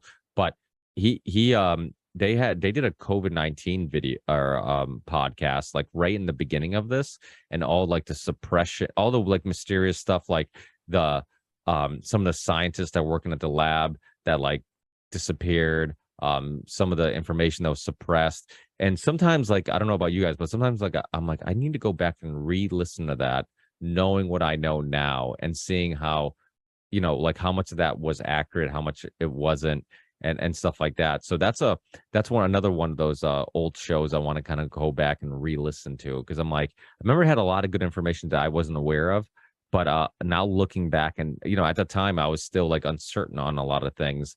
Looking back, knowing what I know now, I'm like, I wonder how I would listen to it with like knowing what I know now. So it's fascinating because some of that's it's almost like first reporting on like a mass shooting. Like sometimes you go back and see like the first reporting, like what the journalists saw or the questions that they were asking that that eventually people kind of forgot about. Like it's good to go back, like, oh yeah, I forgot that was like that happened, and we weren't sure about this, or there was some uncertainty about that. It's almost like taking you back to that place so you can connect the dots. So he also, when he was on my show, and he was on like a long time ago, it was like probably the first couple of years I started podcasting, we talked about the Sandy Hook thing, and he's a very mainstream guy. And we talked about how the inconsistencies with like some of the Sandy Hook stuff. And I'm like, dude, that's a topic he would not touch with a 10-foot, pole now. Like he just, it just, there's no way, because his shows become so mainstream. Because even with they did a show on vaccines, and it was so obvious that they like I'm like, you guys are kind of sharing one side of the story. And I've been trying to get him back on my show because I actually wanted to kind of push back against this vaccine episode. So and kind of wondering how he would take that. But he keeps, one time on Twitter, he said that he would come on, and then I'm like, okay, I'll contact you again, because I have been trying to contact, and he won't write me back. So I think he's a little scared of like maybe some of the rabbit. When he first came on my show, when he talked about some of these controversial topics, his show wasn't quite as big, and now it's at the point where it's like it's pretty big. And if you look up stuff they don't want you to know. It's a podcast, and originally it was a video show on YouTube, which was really interesting.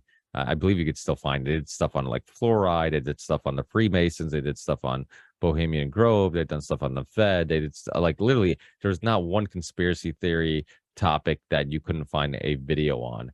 And it was pretty good. It was fascinating. But anyways, anything else you guys want to discuss at all, or anything else before I let you guys enjoy the rest of this beautiful day? I'm all good. Go and listen to Enlighten Me with Ron, episode 3. Ricky Verandas joined me. You might know him. I've heard about him. Yeah. So your show is it available on all? So it's on. So let everybody know what video platform It's and what available on the RSS feed. You can put it in every podcast, but I can't find it on Apple. But I've tried. So if you put in the RSS feed in Apple Podcast, you will find it. But you can't look for it.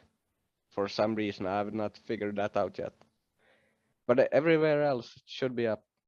If you're using Podcast Addict, Google, Spotify, even on YouTube. And Only Jessica is banned on YouTube. The rest is up there. The video is on YouTube. So, and it's also on what BitChute or Odyssey or both? Rumble. And I had it on Odyssey, but I'm out of the money you need to upload, and I really don't want to buy more, and I have to check a lot of videos to get more, so it's a bit struggle. Yeah, that whole money thing, like use our currency to upload your videos. I mean, don't get me wrong, I love Odyssey. I think the platform is probably one of the better looking ones, and it works smoothly. But yeah, it's like you have Yeah, to. I mean, I get it. It costs to run a server, but you're so used to just press a button on YouTube or Rumble or whatever you're using, so you get lazy.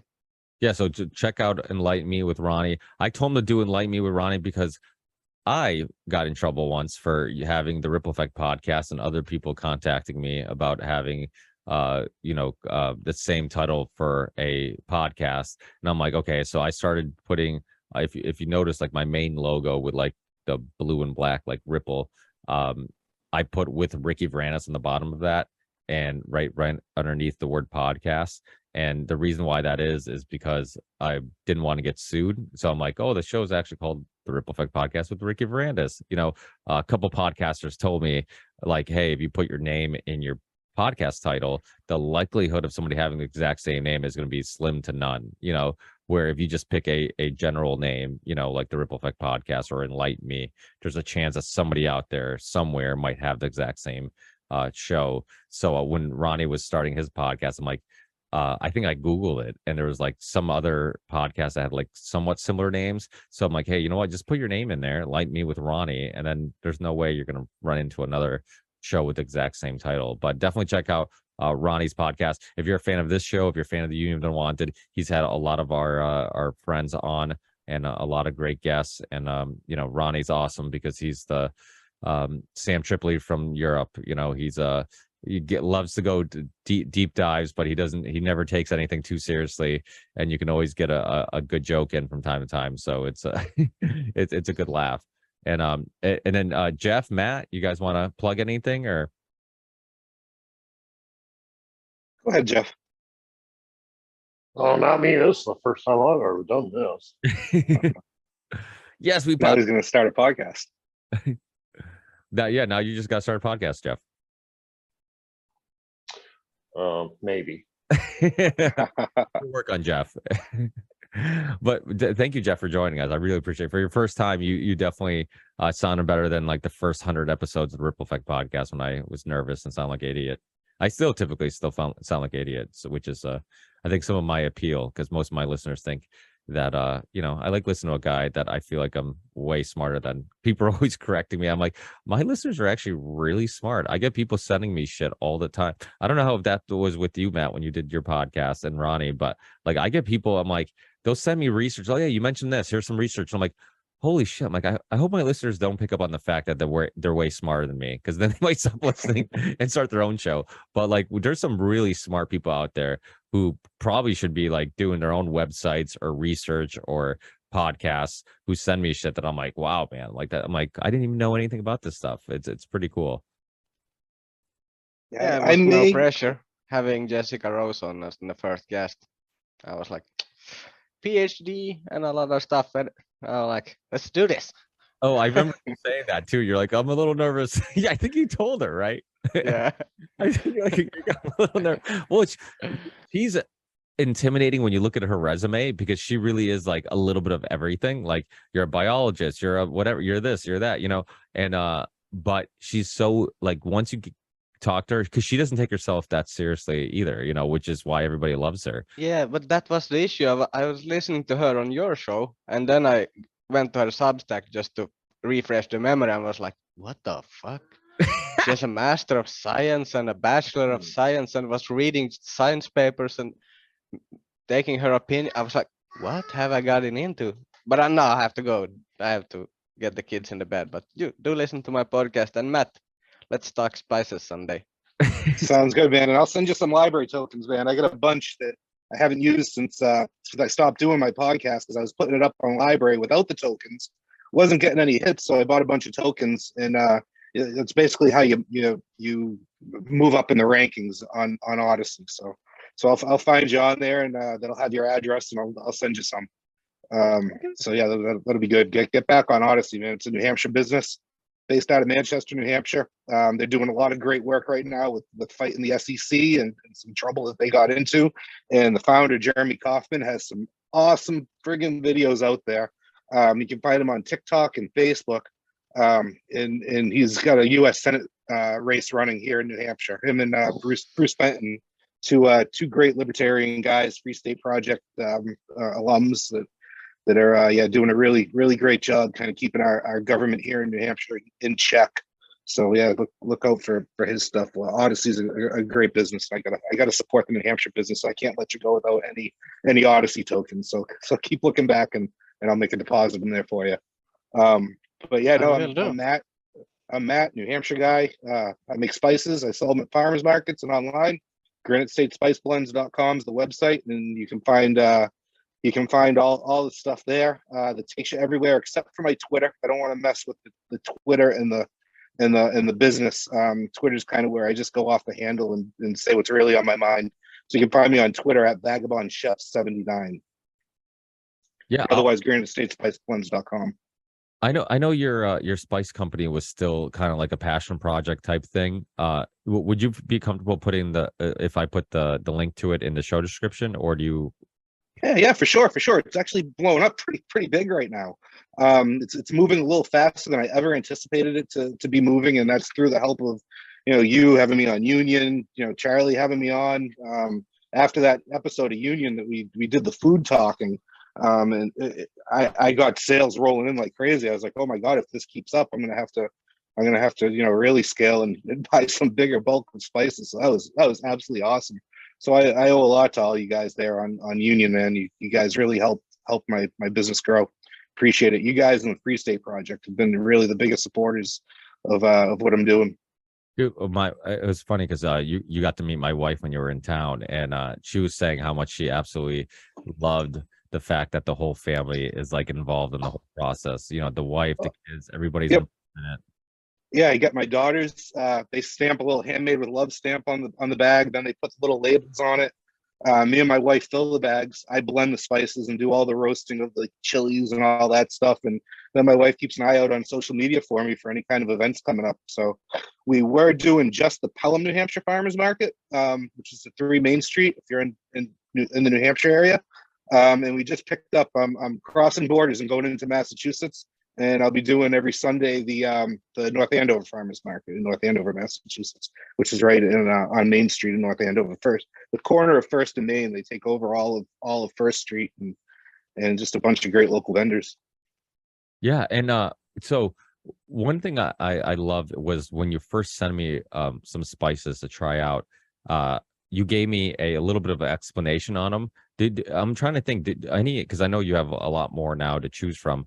I haven't been on your website in a while. Do you have any of that on your website? Like just like, hey, this is a rub, or this is any like just what to do with it? Because sometimes you see a spice, you're like, like what would this go good on? I wonder what what Matt would say. Well, this goes good on, or how I should use it. Do you Yeah, have? that's the work right now. I'm pulling up old recipes that I have and incorporating my spice ingredients in with the spice blends that I made, because that's kind of where all the inspiration for the spice blends came from. It's just from my career of cooking. So I'm finding a lot of these old recipes that I'm pulling up. I'm putting them into a recipe maker program in my WordPress, which runs my website. And I'm launching them slowly but surely. Right now, I got 2 recipes up there, or 2 or 3, and I'm working on a blog on what mise en place is, which literally translates to everything in its place, and kind of how mise en place is great for the professional kitchen and the home kitchen, which it means like getting all your ingredients together before you actually start cooking, right? But also how it kind of translates to life. So I'm kind of getting deep into that one. So it's kind of consuming my time. My OCD won't let me put it down until it's done. So once that's done, I'll start releasing more recipes as well. A lot of the spice blends too, if you go and click on it, you'll find suggested uses within the item too. So when you're reading the description and whatnot, there's a little tab that says suggested uses. But yeah, it's grown crazy. Everything from the labeling has changed. I've changed a lot of the blends. I got some good recommendations, spicing up my taco blend. Thank you to Charlie Robinson on that one. He said it wasn't spicy enough, or his wife thought it wasn't spicy enough. So I cranked up the heat on that. And yeah, any feedback, there's an option to message me directly. Links to Facebook Messenger, which is pretty cool. So I get that. I can talk to customers in real time if they wanted to. I actually had one customer contact me, and they were driving from, I think it was Tennessee, up into Vermont, and they wanted to stop by New Hampshire just to pick up my spices, because Monica Perez used to do ad reads for me on the propaganda report. And that was so cool. Something fell through and we weren't able to connect again. I don't think they logged into Facebook Messenger, and just never heard from them. But just to even get that initial ping, that was pretty awesome. Yeah, that is awesome. And the thing is, like, knowing who's creating the mixture, the blends, knowing they're so unique, because a lot of the stuff that you're making, like, it's not blends that you're going to find at the grocery store. And the fact that you're all involved, it's a small business. I love the whole thing with it. And I'm kind of a foodie, but I'm not like a snob. I think you can take like a not very special cut of meat and add some some spices on it, a rub on it, and make it really delicious. And it doesn't take a whole lot of money to do that. And Portuguese people, we're notorious for like marinating. We marinate like just about everything we eat, and we throw a bunch of stuff on it. And you can take a really boring piece of meat and make it delicious. I mean, we do it with pork all the time, and we have these things called fibras, where just like really thin sliced pork, and also these sandwiches called bifanas, that they throw the pork in, and they throw some onions in there, but the meat is marinated for a long time. And same thing when we make our chorizo, our sausages. It's like you put all the meat in these like buckets, and you put all the wine and all the spices in there, and you let it sit there for a while, and the acid in the alcohol ends up like breaking down the meat. And that's why till this day I still marinate everything. But so there's been a few times where recently where I'm like, you know what, like I completely forgot to marinate the meat. We go to the butcher shop, whatever, forgot to marinate, and I'll just throw your spices on there. And I've gotten to a point where I'm like, I don't think we need to marinate things as much as I thought we did, because like so much of like the steaks and pork chops, whatever, I'll throw some of your spices on there, and I'm like, this shit tastes amazing. I don't, I'm like, I don't need to do anything else to it. It's a dry marinade is basically what they are. The adobo blend is just loaded with everything that you could possibly need for pork and chicken. Spog is a great generic blend that's salt, pepper, onion, and garlic. And what I like to do is I like to take whatever the meat is out of the refrigerator about 30 minutes or so before I cook it, and season it right away and let it sit on the counter for a bit. And what happens is the salt comes down into the meat and pulls the moisture out of the meat. So you're getting a more concentrated piece of meat. And then it's taking whatever other spices are on that meat that are in that spice blend, and basically turning it into a marinade with the moisture from the meat. And then when it hits the grill, it's absolutely awesome. Yeah, the link to my Instagram. I do a lot of cooking with my spice blends, and I'll take pictures and I'll throw them on the Instagram. That's right on the website too, the link to the Instagram. So if you need any other inspiration like that, go check it out. Follow you on Instagram. I don't think so. Maybe I gotta follow you. I gotta make sure I follow. Yeah, I wonder. I should get you and Ryan from Last American Vagabond on. He's a chef too. I don't know. Have you guys talked Yeah, food before? I've never talked to him, but I know he's CIA grad. I just did an episode with Charlie on the Culinary Institute of America and their kind of evil hands into all the food stuff. So I think that would be a fun topic to talk to him about his days at the CIA. That was it used to be a Jesuit seminary, I guess, for I don't know the exact term that the Jesuits have for it. But yeah, it started at Yale. It went into New York. They took over the campus from the Jesuits, and now they're trying to push lab grown meat onto us. It's absolutely crazy. I'd love to hear his thoughts on that as a chef. Yeah, we kind of have, and it wasn't intentional. When I set up my Twitter, I set up the name Vagabond Chef because what I would do is I would travel around, and he has a very similar story. He Last American Vagabond came from his culinary career where he would travel around from restaurant to restaurant. So that'd be a fun episode. Yeah, I'll have to get you two together on the show and nerd out on some food. Yeah, I could geek out on food all day long.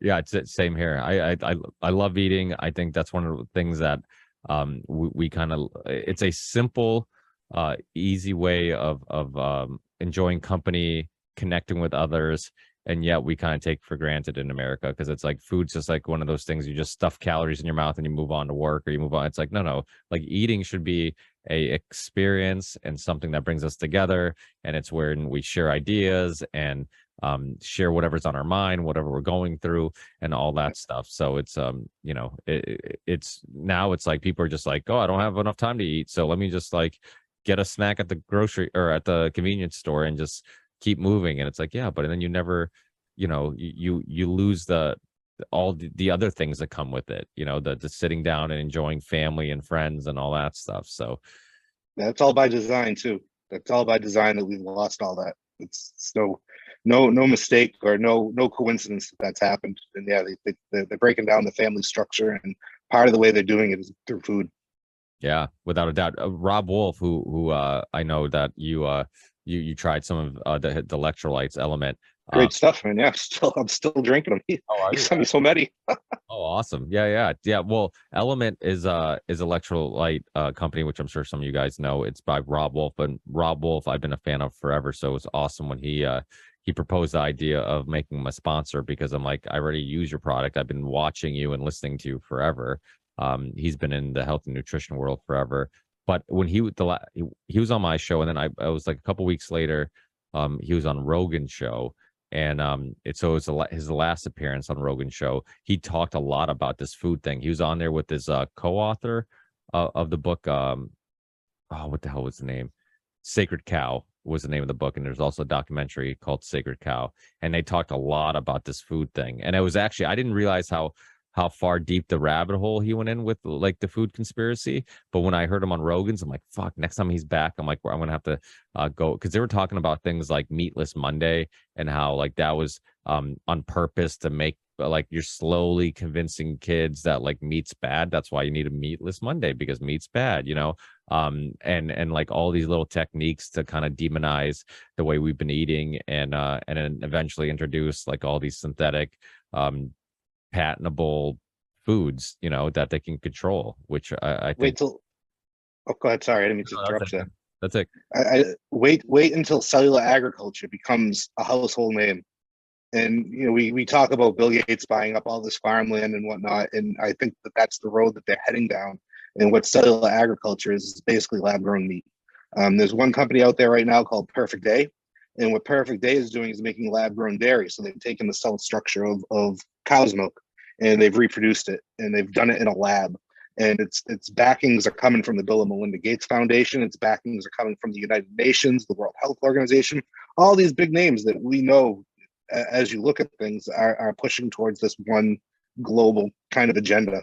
And it's just absolutely disheartening to see it going this way.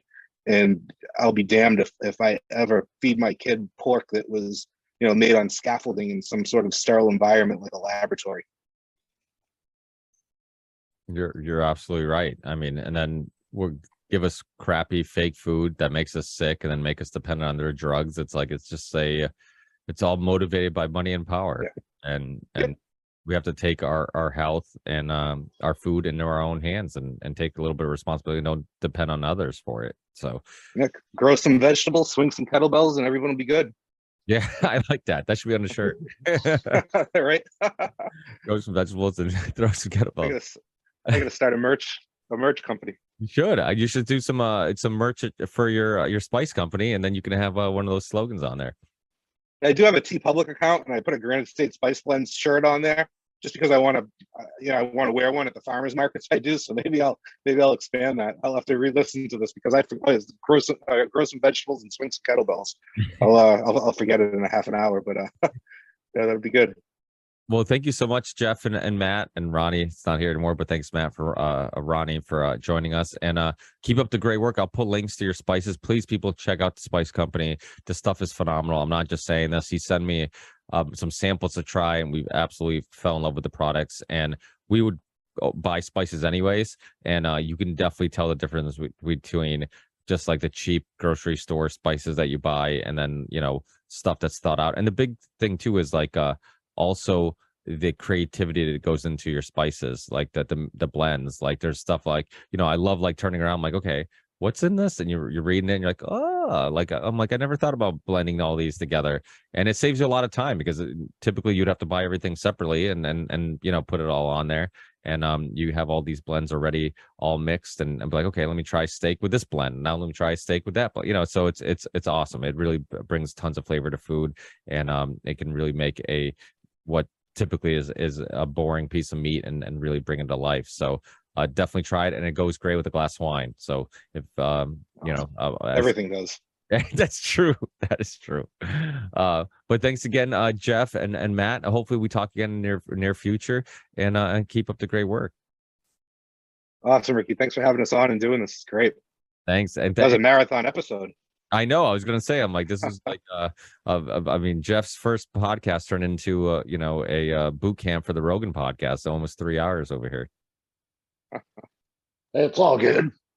Thanks, Jeff. I really appreciate you. And again, everybody who's listening, who's a Patreon supporter, thank you so much for being a supporter. I know times are tough. I say this over and over again because it's true. Like I talk to friends, I talk to people all the time, and everybody is struggling. Everybody's having a really hard time, keeping up with just the ridiculous prices of everything. I mean, speaking of food, I can go to the grocery store, spend $100 and come home without dinner, and I'm like, I'm like, what, how is this possible? I'm like, I still have to buy dinner, and I just, so it's like, I know things are expensive, but I also know that like for little of as $1 a month, like, it's not a lot.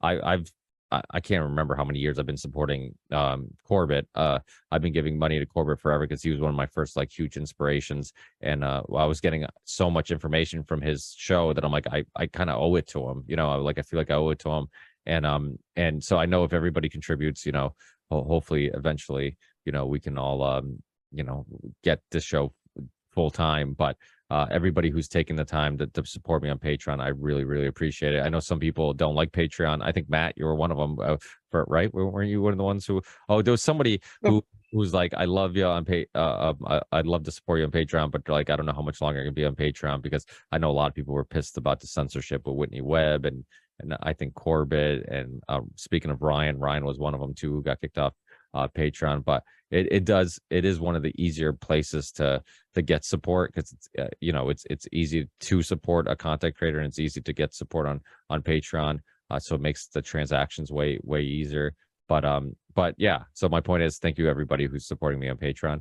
Enjoy the rest of your weekend, eat some good food, have some wine, listen to heavy metal or hip hop, laugh, listen to some offensive comedy, and enjoy life while we still have the freedom to do so.